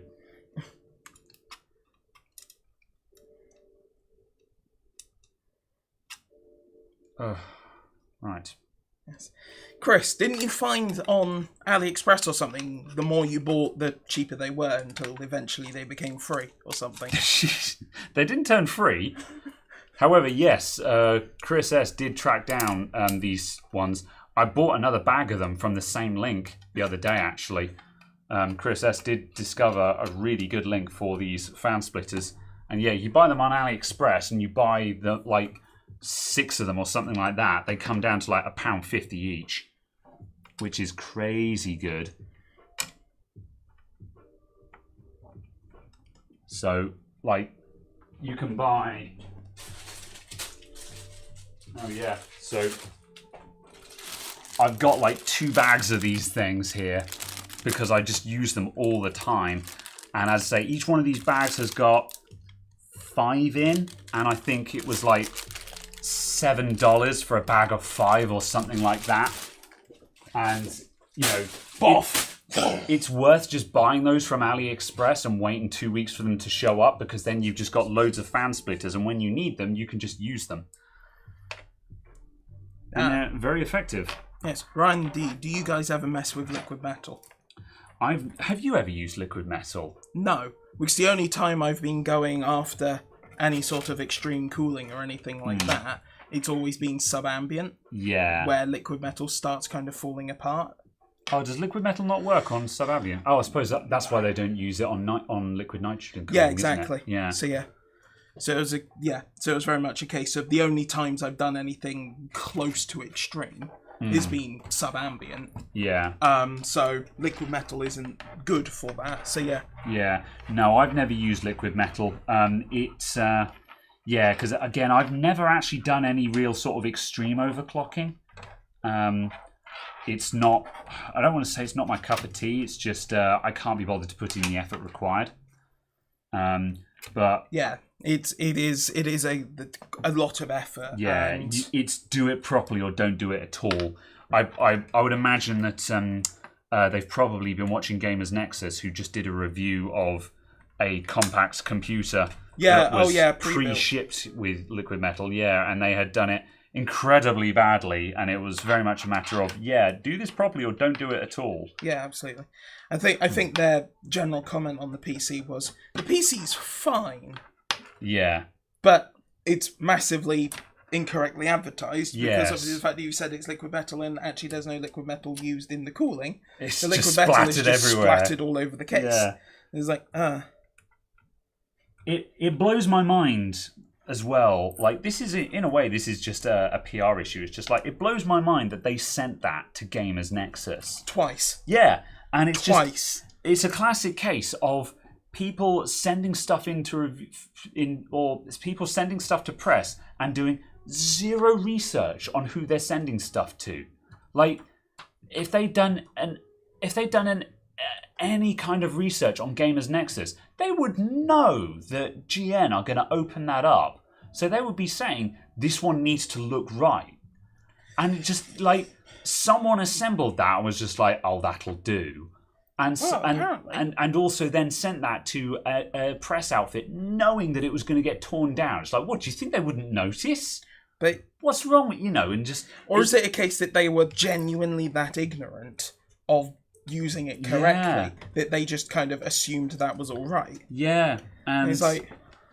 And I don't know, it just... I get this with people who send me emails saying, we want you to review XYZ kind of thing, or like some product. And I'm like, the fact that you're asking me to review this product, which has nothing to do with my content, shows that you haven't done even the most basic of research to see what kind of content I produce.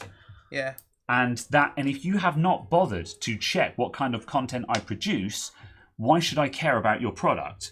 Because you didn't care to check who I was. Kind of thing. Exactly. And it's like, that's not even just a self-importance thing. It's like, oh, don't you know who I am? It's just the fact of like, you didn't even look to see what I do on my channel. You didn't. Yeah.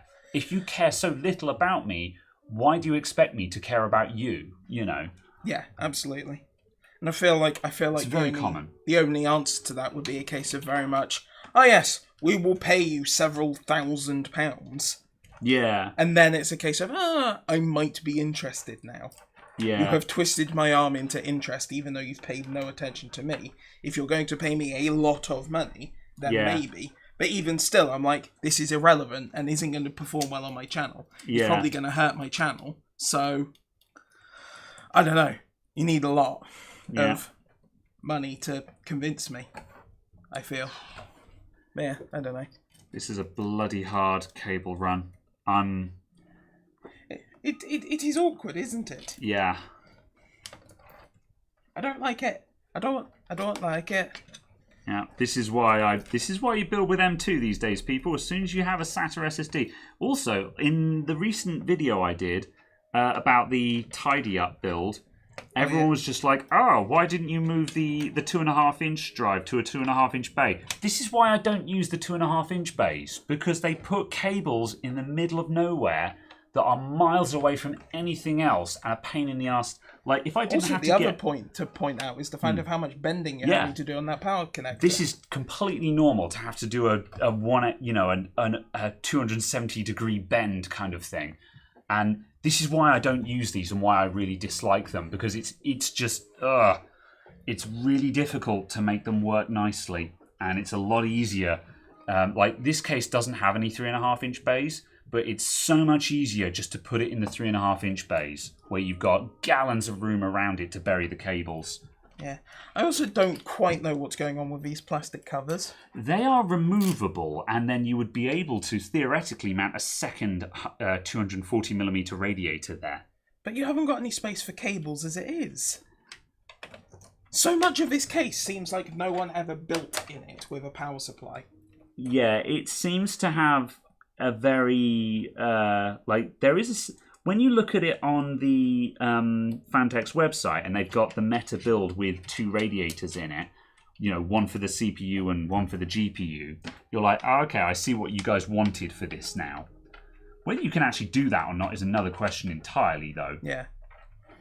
No, it's... Right, I'm doing this and then I'm going to crush these in place because this wasn't supposed to be a show build. This is purely for testing. Absolutely, but I was just trying to somewhat tidy it so the cable's fitted. Yeah, same. I kind of wanted to do that just for the sake of on camera, just showing people, here's how you can get your cables looking not awful. However, it's like, no, this is very much a root everything in place and just go... with the side panel. You still need a SATA data cable. Yeah, there's some floating on the boxes over there. Yeah. Have a red one. Yeah. Have you got... that's... I need a long boy, actually. Can I have the black one, please? I'm going to check how we're doing for the back panel first. I'm going to see if I can actually put the rear panel on the case. Oh! They expect a rad to go there? They sure do. They sure do. Where's the rear panel for this? Behind you. Behind you! Yeah. Right. Oh, balls. Well, the space where I put some of the wires is exactly where the side panel goes. There we go. Right. Oh. Ooh. Feels like I'm doing a lot of hating on this case, but it's just very much... I like what this case is trying to do. It just feels like it very much wasn't ever built in. Yeah. I didn't have this much trouble when I did the review build, it's worth noting. But then the review build had no SATA devices in it, so I didn't need a SATA chain. Yeah. Like, the SATA chain is my biggest enemy in this. If the SATA chain wasn't there, wouldn't have a problem.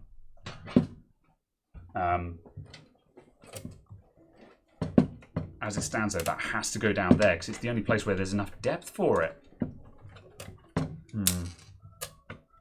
That's got to go like there. Oh, God, it's disgusting and horrible and I hate it. Right. Yeah. There you go. Looks are out the window here. Hands? I'm just trying to get this panel on now. Yep, I know. I'll put it in a sec. I just want to check if I have to actually completely... If I can't do it a second time, then it's not good enough, kind of thing. Like, yeah. Okay, we've got a little bit of panel bulge, but it's on, and it doesn't pop off on its own. Pop off. Yep. There you go. I will allow you to play with that whilst I read Mike White's super chat. Health warning: don't play with side cutters if you're not using them to cut anything. You can cut yourself. But yes. G.I. Joe. G.I. Jose. Thanks for you the know enough. You know too much. Thanks for the super chat, Mike White. Oh God, all the SATA at the top. Yeah. I thought it was at the bottom. Yeah. Yeah. Oh no. Oh dear. Oh well. This is a bizarro computer that makes no sense. Oh, thank God. You were thinking it was going to have to be the other way around. Yeah, and I was like, am I going to have to do a horrible twist? All right. That's fine. That's fine. All we need to do now is work out how to get the GPU power in. It's already in the main space. Yep. Yep. What we need now is we need that picture of have you seen the Homer Simpson screen cap where all the loose skin is tied up behind him? Yeah. This is that. Oh no. My SATA cable has jumped out of place.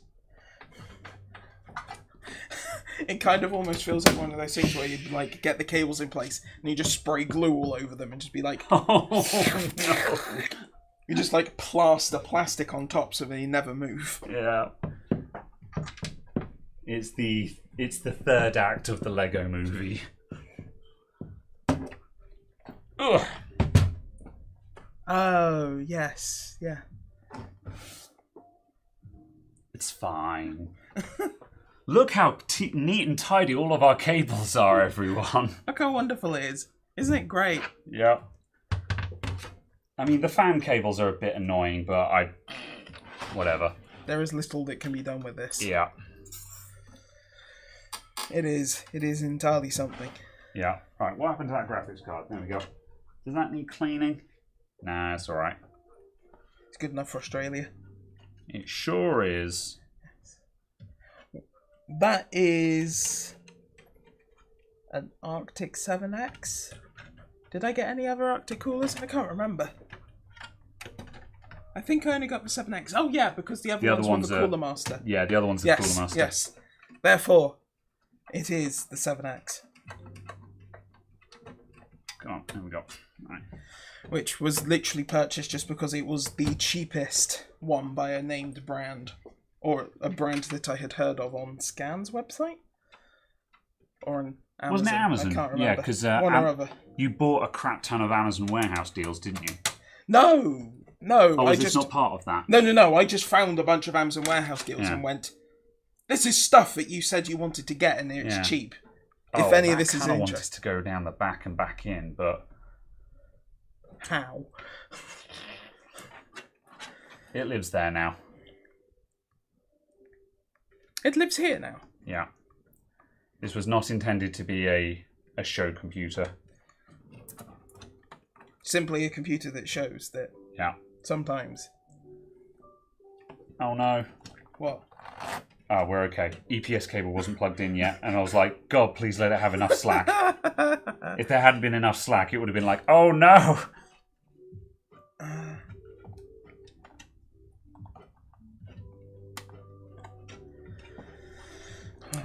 Absolutely. Interesting question. Well, yeah, I was going to say, Bike Life Pinas there saying, would you buy and install a Noctua passive cooler for your PC? No. No, yeah. I would never go fully passive because even the slightest bit of airflow massively increases cooling capacity. So I would never go fully passive. I would always buy an active cooler and run the fan at like 300 RPM or something like that. Because a fan running at 300 RPM is inaudible. You cannot hear it. But it is already providing so much more cooling than just convection alone. Yeah. So absolutely. yeah, I would never go fully passive. Like, everyone loves the idea of passive. Have you just connected up? Oh, we've just got the power lead and that's it. Yeah, there isn't anything else. I was looking at the front panel header going, there's nothing connected to this Caradog. What did you do? I plugged in the power switch, the only front panel connector that this case has. Yeah. Well then. Okay. Because the power is done by the stupid RGB-ness. Yes. But no, it's fine. It's all good. Right, let's power this thing up. Hopefully. Fingers crossed. Good lord. Yeah. I do not want to. 1:38, good. I was just checking what the timer was at, and I was like, I hope it hasn't taken us like 2.5 hours to build this. Feels like it. Yeah. Bloody feels like it. It's taken 2.5 hours off of my life, I think. You need a dongle. I do. Where is one of these ones? That's the one. One of them ones. And where did that keyboard go? Oh, it's here. Yeah. Have a keyboard. There you go. Have some candy. Right. Then we Bam. want to capture. Helps if I turn on the power supply. Also, that power button really didn't sound healthy when you did that.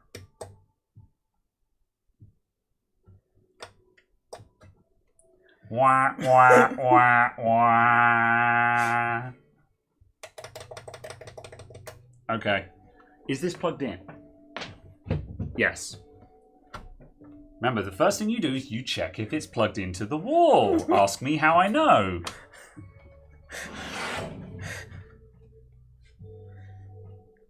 Okay, the power button is plugged into the power LED. Oh. So that's your problem. Oh. That was your job. Well. Right, I've just made it to reset, so we're climbing up the ladder. There we go. That should do it. Oh, well. Stuff. Things. What do I pay you for? You don't. Bam. Hey, what do you know? It's alive. That's good. Did you plug in the SATA? Yes. To the motherboard? Yes. Okay. So if I go to the Live Gamer Mini? Yes. I don't know where that's going to appear, but if you click on Live Gamer Mini, It has the eye. It's behind the Camlink 4K. So if you hide Camlink 4K, boop. Wow. Click on Live Gamer Mini again, and that needs to be activated. So click on the activate button. Oh. And then that'll do. There we go. It's full screened. Ta-da! Magic. And that's booting up into something. Absolutely. I assume getting devices ready. There you go. The chap who was asking about moving Windows 10 devices, SSDs earlier on, this is what it looks like, getting devices ready. This SSD has been pulled out of some other computer, so now it's just gone. Yeah, it was that random A520 board. Yeah. So Windows 10, that's just gone from an Intel build to an AMD build, and it's just like, sure. Remember back when you tried to do that with Windows 7 and it would just throw a world-class hissy fit? You could move Windows 7 between builds, but man, you needed to do some housekeeping to make that work. You pay Caradog with waffles, with stroop waffles. I do sometimes. With soap waffle. Oh no. Oh god. So we're running heaven on this apparently. Soap waffle. Good. So the reason why we were building this is that this motherboard CPU and RAM is not trusted. So we kind of want to see if it has problems or not. So yeah, there you go. It does stuff. There you go. Honestly, the fans changing colour made me think the computer had just gone, nope. It confused me because the cycle changed slightly. I was like, Yeah. Have we got built-in RGB on this? No, I don't know. You can control it with the power button. So, no! Usually a Fantex would have an RGB button underneath the top lip bit here. So I was just imagining that in a Chinese advertising thing. Yeah, it's all down the bottom on this one. The front panel's down the bottom. So yeah, we've got modes. There we go. So we can change the fans. There's the nice blue one. Oh, I just went past it actually.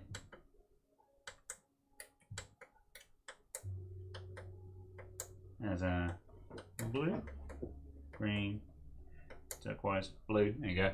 There's blue with a kind of thing. You can't really see it very well, but I think that's a reasonably nice effect for these cases. But yes. There we go. It functions. We did it. We built the P200 after about a month. Absolutely. So yes, great success. Great success. Yeah. It was done. Oh, there we go. Tolminator's still around. So yeah, there you go. Ta-da! That's what happens. Yeah, you moved Win 7 from an ASRock 6th Gen i7 to an Intel 7th Gen 1st Gen and back again, and it worked fine.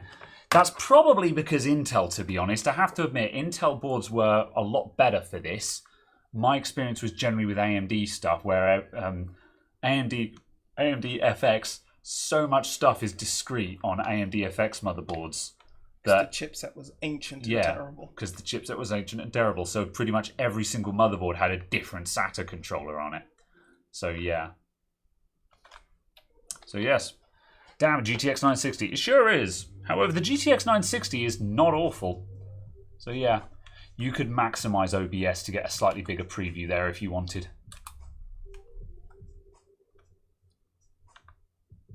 What's this you're now running? This is Linpack. Oh, you're Lin packing. Yeah. Yes, I'm packing Lins. Cool. So yes. AMD FX still holds the overclocking record. For raw maximum frequency. Yes. It also probably holds the record for the lowest IPC. Yes. I'm pretty sure Casio wristwatches have higher IPC. Yeah, the only reason why FX has got the overclocking record is just because it's literally made of pig iron and other elements from the far end of the periodic table, so you can pump 2 volts into it and it doesn't care. So exactly. But yeah, it doesn't mean that it's actually good. Like all the AMD FX fan squad always come out to be like, oh, but they're great overclockers. It's just like, that doesn't make them fast. And again, I feel like every time when I start ragging on AMD FX, I'm always very quick to remind people I was running an AMD FX 8350 for too long. For too damn long. I had a 6.2 something. I had a Phenom 2, then I had an FX6, Then I had an FX8. I've done my time on the bulldozer architecture. And the Phenom 2 was kind of okay in its era, I think, if my memory serves me. Yeah, the Phenom X2 and stuff. Yeah, the Phenom 2 was all right, but the FX CPUs, they were always bad. For the entire time I owned an FX, all of my mates, and that's basically you, who had Intel rigs, all of their Intel stuff was always night and day faster.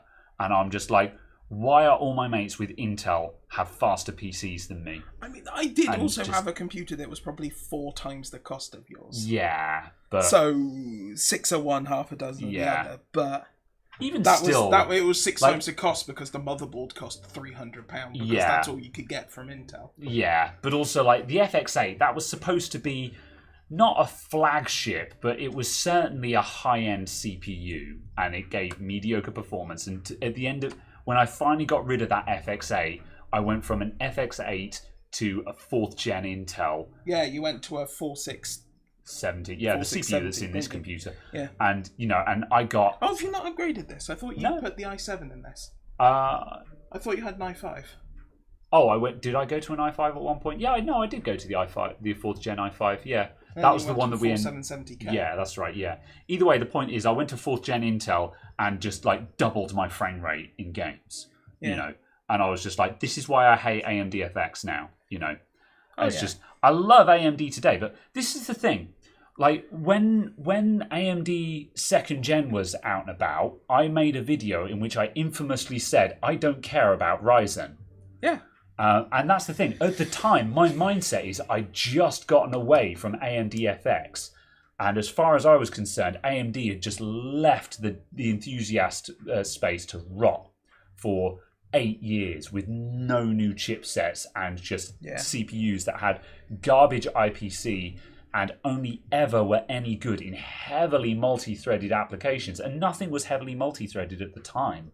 It was like... Not in the way that it needed. No. Yeah. They made a huge bet and lost. Yeah, basically that. There were very certain ways in which the FX could be really quick, but nothing actually worked that way.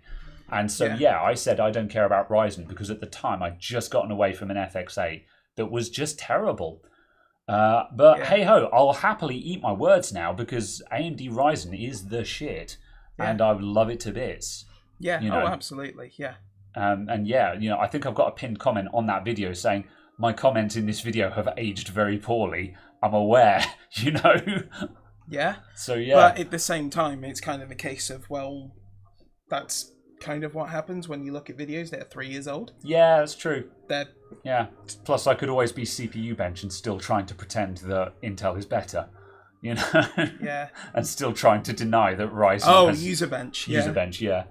Because their user bench are still trying to convince themselves that Intel is faster. Yeah, and it's absolutely. like, but they're not. The writing's on the wall, man. Yeah. I'm interested in the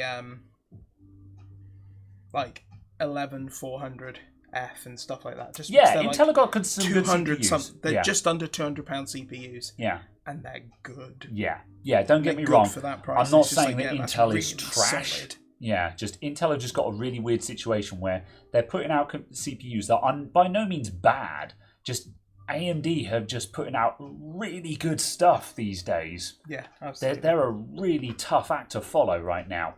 And it's just, it doesn't make your product bad. It's just that the other person is a genius. Yeah. So yeah. Yeah, and absolutely. I think... again, this isn't exactly tech news. You guys all know this by now. This isn't news, but... It's just, while we're on the topic, it just blows my mind how much of a comeback Ryzen was for AMD. Yeah, absolutely. Given the fact that you went from the FX 9380, was it 9380 XE? Was something like the absolute peak, fastest FX processor that was out, and then you went to this Ryzen 1700X. The 1700X was 50% faster. Yeah. With 50, 70 watt lower power usage or something. That's right. It was even just comparing to yourself, that's such a huge improvement. That's right. And this is, of course... inside one generation kind of thing. That it showed that there was there was great potential. That's right. Which is what gave a lot of confidence in them again. And then all of that, you then factor in the fact that Zen 1 has notoriously aged fairly poorly, because then, Zen Plus and Zen 2 and Zen 3 were so much better all over again. And it's just like, man, it is the comeback of the century. And I think Ryzen is a story that will hang around in the tech space for a long time, because I think it's been a very long time. I'm always fascinated by when we get revolutions in computing. And by a revolution, I mean like when dual-core CPUs came along. Because, of course, when we went to dual-core CPUs, that was massive. You were doubling the horsepower of a computer. How long had hyperthreading been a thing before that happened? Did hyperthreading come after dual cores, or did hyperthreading come? Oh, now you got me beforehand? doubting. Actually, yeah. Because I think we had dual threads for a year or two beforehand. Can anyone confirm actual dual cores?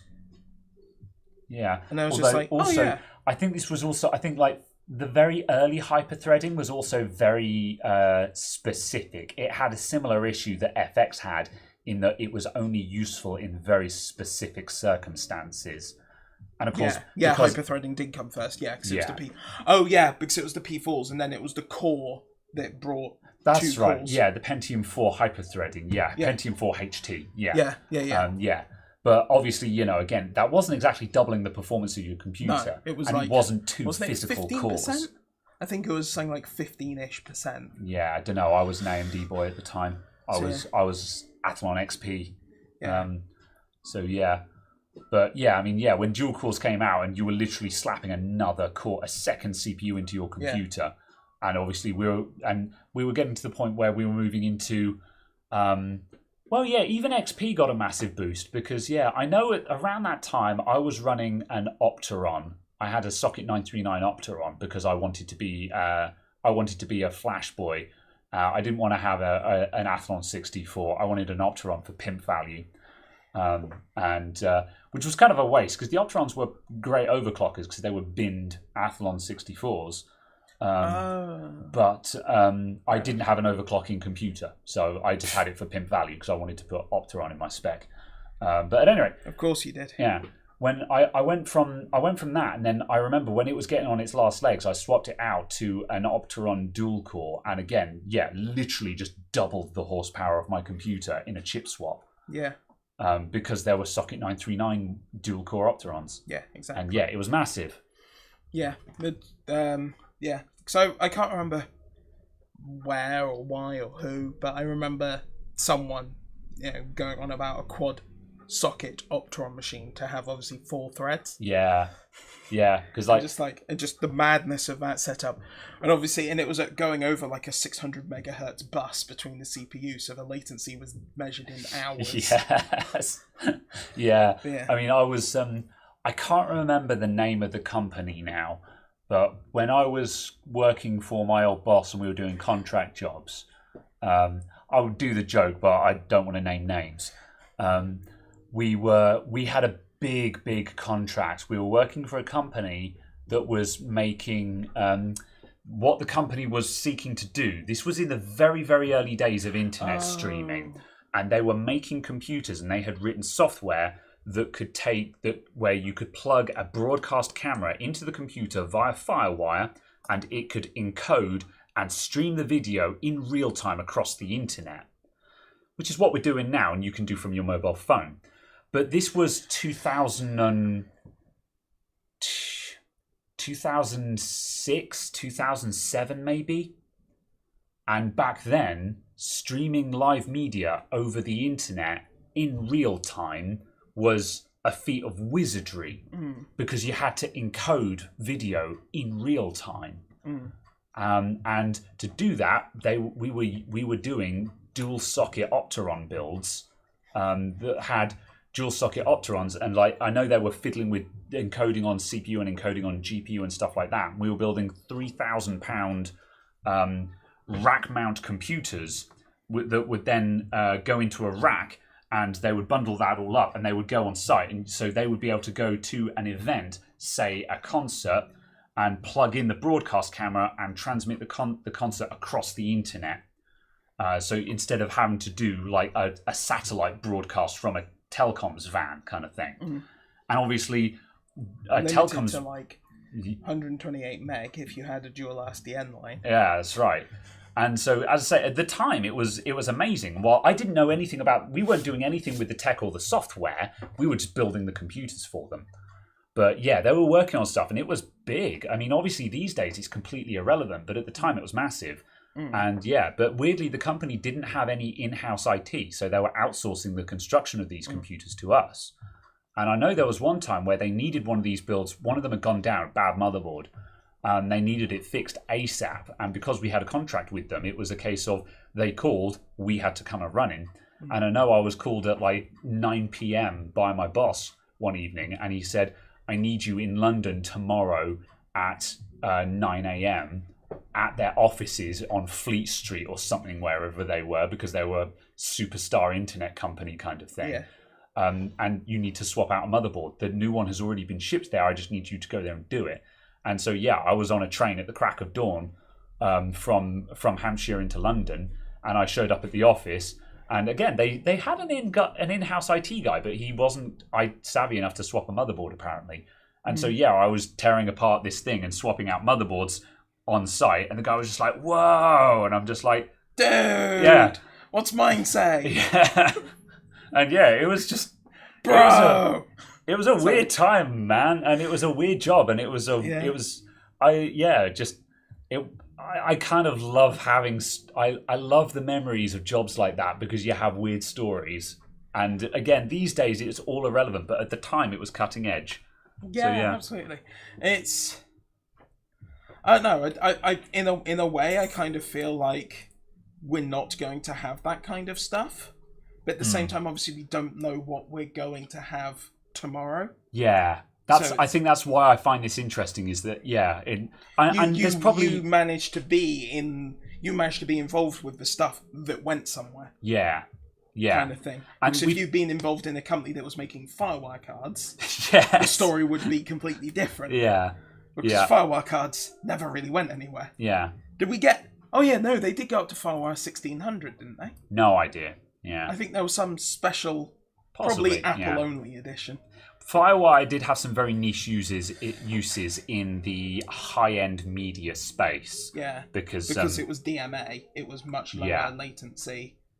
That's much lower CPU overhead. Yeah. You could plug a camera in via Firewire and be controlling your broadcast camera over the Firewire link and stuff like that. So, yeah. Oh, wow. Apparently Firewire 3200 was a thing. Really? Bloody hell. Wow. I mean, you're up to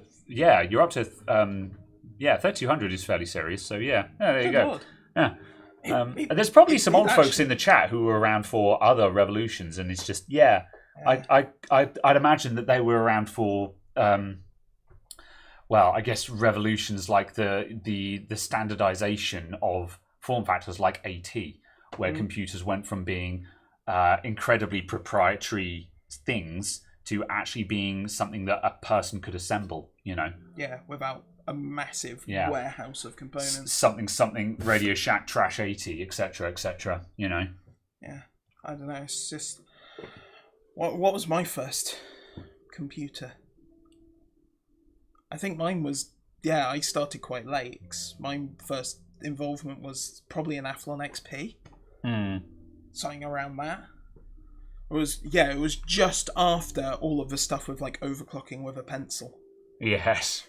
Yeah. It was just after all of that was the first one that I built. And the nerve-wracking experience of digging a freaking screwdriver into your motherboard. Yeah. But all of that. And it had some... I just remember the case... Have we fallen over? I don't think so. Well, we've got a black screen. Or has it just gone to sleep? Oh, that machine. Yeah, it's sorry, I thought you meant noises. the stream. No, yeah. Sorry, I thought you meant the stream. I was very much looking at the stream stuff. Yes, we are still live, yes. Yeah. No. Oh, yeah, it's still running. Past, yeah. It just went to sleep. Okay, yeah. Yeah. Yeah. No, I remember us getting an HP Pentium 4 desktop as in the actual desktop layout. Oh, as opposed to towers. Yes, a horizontal computer. An actual desktop, Yes. as opposed to a tower. Yeah. When there used to be a difference in definition. And having one of those, and just because we had a computer desk that had a little shelf. Oh, yeah. And it just lived under that. Yeah. The early desktop cases, they often had these massive heckin' heavy strut bars across the top because obviously you were going to plonk a big old CRT on top of it. Yeah. So yeah. It did have a side panel, and then there was a U-shaped bar that went through the middle of it, just in case you did put something on top of it. Yeah, I guess that's basically irrelevant these days because obviously it's a much smaller dimension now. Yeah. So you're less likely to bend it with any of the stuff that would fit on top. Yeah. Because obviously everything has gotten so much lighter. I mean, even the fact that, you think like a 50-inch TV is a monitor, that's still only 20-ish kilos. Yeah, that's fair. Right, well, that was a trip down memory lane. Andrew Dicker with the $5 Canadian. Thank you very much for the super chat, my dude. Hey, Adam. As an FYI, just because if I don't correct people and they don't know, my name is actually Graham, contrary to popular belief, but I'm not offended. Do you mind if I ask a question about the LC Vega 64? Liquid-cooled Vega 64? Don't want to take you off topic. Love the content. Keep up the great work. Yeah, hit us. Because we're just waffling at this point. Absolutely. Yeah, it is entirely waffle. Yeah, we're just jabbering. I just suddenly got onto a topic and was just jabbering. So yeah. While we wait for... Do you remember when 802.11G got ratified and actually rolled out and people suddenly had Wi-Fi that wasn't 802.11a? Oh, yeah, because Wi-Fi... It went from Wi-Fi literally jumping from something like 5 megabit to 54 megabit. Yeah. And suddenly it was all usable again. 54G was what made Wi-Fi actually viable rather than just a very niche business. Yeah, kind of a curiosity gimmicky type thing. Yeah. I remember sitting in my mate John, the electrician, with old school friends, and I remember we were sitting in the playroom in his house where his computer was, and we were sitting talking about how one day we both have we were just getting into Apple at the time, but we both have Apple Power Macs, and we both get MacBook Pros, and we'd have 54G Wi-Fi in our house, so we'd have Wi-Fi broadband to our laptops running on battery kind of thing. Because at the time it was still just like, you wanted the internet, you were on an Ethernet cable. And there was 802.11a, there was 11 meg Wi-Fi and stuff like that, but the range was bad. The cards were all add-in cards. Very few devices had built-in Wi-Fi at the time. Yeah. So you usually had some kind of horrific add-in card or adapter sticking out the computer. And it's amazing how the stuff that we dreamed about now is just standard. How it's very much a case that if you don't have that, something's almost gone wrong. Yeah. And I could talk for hours about this, and also and then just get into the revolution of social media and how the difference of going from the old days where we used to chat just on forum posts and bulletin boards, going from that to what modern social media looks like is just another conversation in and of itself, for better and for worse. There are times where it's just amazing, and also ways in which it's not so great. And I feel almost in a way that the way I talk with peers hasn't actually changed that much over the years, because almost everything I ever did was in chat rooms. Yeah. And chat rooms were chat rooms, are still chat rooms. They're just now called Discord. Yeah. In a sense, instead of it being IRC servers that you're connected to, it's just Discord servers. I was never big in public chat rooms like IRC and stuff like that, but I was heavily into DMs, and that's in a way is a weird thing, like MSN Messenger, a bit of AOL Instant Messenger, and what was one beginning with Trillion? Yeah. Was it called Trillion? Which was an IRC. It was probably IRC Trillion an based. IRC client? I think Trillion was a multi-client that could do a lot of the networks. Yeah. ICQ, that was the other one I was trying to think of. Yeah. ICQ, I definitely used AIM for a bit and MSN Messenger. Yeah. I only ever recall DMing people, yet we all used to know each other. But I think that's because we used to DM each other and we knew each other from bulletin board groups. Yeah. MSN groups, stuff like that. Yeah. But yeah. The Yahoo groups. Yeah. Right, Andrew Dicker. Thank you for the $10 Canadian. You can ask separately as well, by the way, but I still appreciate it nonetheless. Let's see. Sorry, Graham. The screen flashes black after loading Windows and does this every 30 seconds to a minute. Then it goes all static. Custom liquid cooler. So I rebuilt it twice now, but no luck. Okay. So, have you got an air cooler available for the graphics card? I've got a horrible feeling that I'm not going to be able to solve your problem. What happens if you try and do it with no driver installed? Only because I'm thinking the cards are goner because it's Vega. And Vega randomly just goes... Yeah. And just black screens. Yeah. It could be. Because it's a thing that Vega does reasonably often. And just kind of goes... The Vega 64 cards were, pretty unreliable. Let me read that again a sec. But yeah. Screen flashes black after loading Windows. Yeah. Is it a case of when it loads the 3D driver? It sounds like 3D clocks? Yeah, it sounds like it falls over after it loads the drivers. So if it, I would try. Let's see. Doesn't flash without the driver. Yeah. Yeah. So if it dies when it loads the drivers, your GPU is toast. Is generally the rule of thumb. Maybe using something like MSI Afterburner, you can drop the core clock by like 50%. That's and you possible. Might limp on. Yeah. But it's probably a case of it's pretty. And if underclocking it or undervolting it gets it to work, it's probably not long for this world anyway. So that might offer a temporary solution. So sell it to a miner on eBay. Yeah. And buy a 1060. Yeah. Maybe a 1070 for performance parity. Like this feels like a total cop-out answer, but anyone who owns a Vega 64, they're really good at mining, and they go for an obnoxious value. Yeah, they're going for about $490. Even in a untested or not working state, you might be able to get ridiculous value for it on eBay. My genuine advice is to sell it and buy something else. And I feel like that's a complete cop-out non-answer, but at the same time, that's what I genuinely recommend. Even if it worked, if you have a working Vega 64, I would say sell it and buy something else, because you could sell it and buy something much better with the money you got for selling it. So, yeah, like, you know, if a Vega 64 is still worth like £500, you could sell it at 500. Spend another £100 and get yourself a 3070, you know. Yeah, just about. And have something that would obliterate it in performance, you know. Yeah, absolutely. So yeah, there's no happy answer to a Vega 64, unfortunately. I would absolutely love one. Yeah, tried dropping the memory and core clock, and it got you going for a bit longer. But yeah, that's exactly it. Worked for a bit longer, and then it's just going to degrade to the point where it doesn't do anything at all. Should have asked earlier. Yeah. No worries. Yeah. Sorry for the cop-out answer, but yeah, at least, if nothing else, I hope that gives you closure on it. So yeah. Oh, is Postal in chat? Yeah.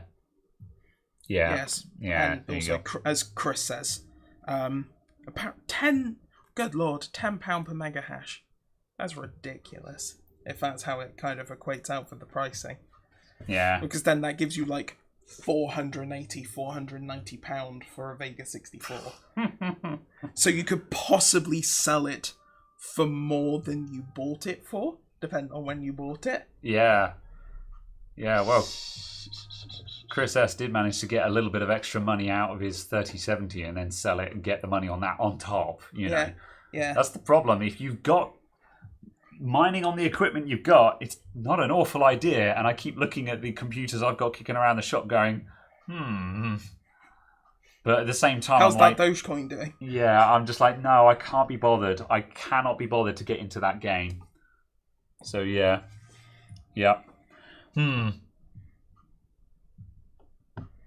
Yeah, exactly. Yeah. Yeah, sold a 1660 Ti for more than I paid for it. Yeah, exactly. Yeah. Yeah. However, yeah, do some more experimenting. Like, if you can get it to a state where it's working, you might be able to mine a little bit out of it and get some money back. But it sounds like it's on its way out. Right. What's the time? We're coming up to 2 hours. Are we going to do anything else this stream? No, it depends. Is there anything else you have? There is stuff we have, but It has passed 2 cycles. Yeah. Christ. Is it terrible times? Yeah, sorry, it's just point out, because that's an i5, 4th gen i5, isn't it? Yeah.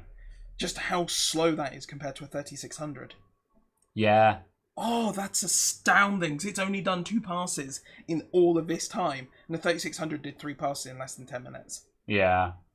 Like, I don't know what kind of times to expect out of running Limpack command line style like this. Oh. But, yeah. I know That's mad. running Intel burn test, which is a variation of Limpack, obviously. The cycle times on that, I'd expect this to be running like 13 seconds per cycle of Intel burn test. And yeah, just a lot of modern CPUs have got that down to like 5 seconds a pass or something, which is why Intel burn test isn't viable anymore, because modern CPUs are literally too quick for Intel burn test. It's why IBT is now very unreliable, because every cycle it readies the next cycle and the CPU goes offload while it does that. So you end up with a horrible zigzag line, and it just means that it doesn't basically looks like hyper accelerated web browsing. Yeah, and it just doesn't actually load down the CPU properly anymore, because the CPU gets the job done before it actually ramps up. So yeah. Yeah. But yeah, God. Yeah, it's silly. I do kind of want to get a little bit more knowledgeable on tweaking setups for Limpack. Yeah. Just because Limpack hits your memory quite hard, hits the CPU hard, so it's very good at stress test finding instability. So just being aware of how to tweak stuff for good performance in that as well, because it's reasonably memory intensive, it's reasonably CPU intensive. Potentially a really good XMP tester, almost, because it's hitting the CPU and the memory at the same time, kind of thing. Yeah, it certainly gets the temps up. I suppose one could argue that so is Mentest, but Yeah. Yeah, fair enough. Right. Well then. Yeah, Chris Kingan popping in with the $10. Thank you very much, my dude. Just popping in to say hello, Graham and Caradog. Missed a bunch today. We'll have to catch up later.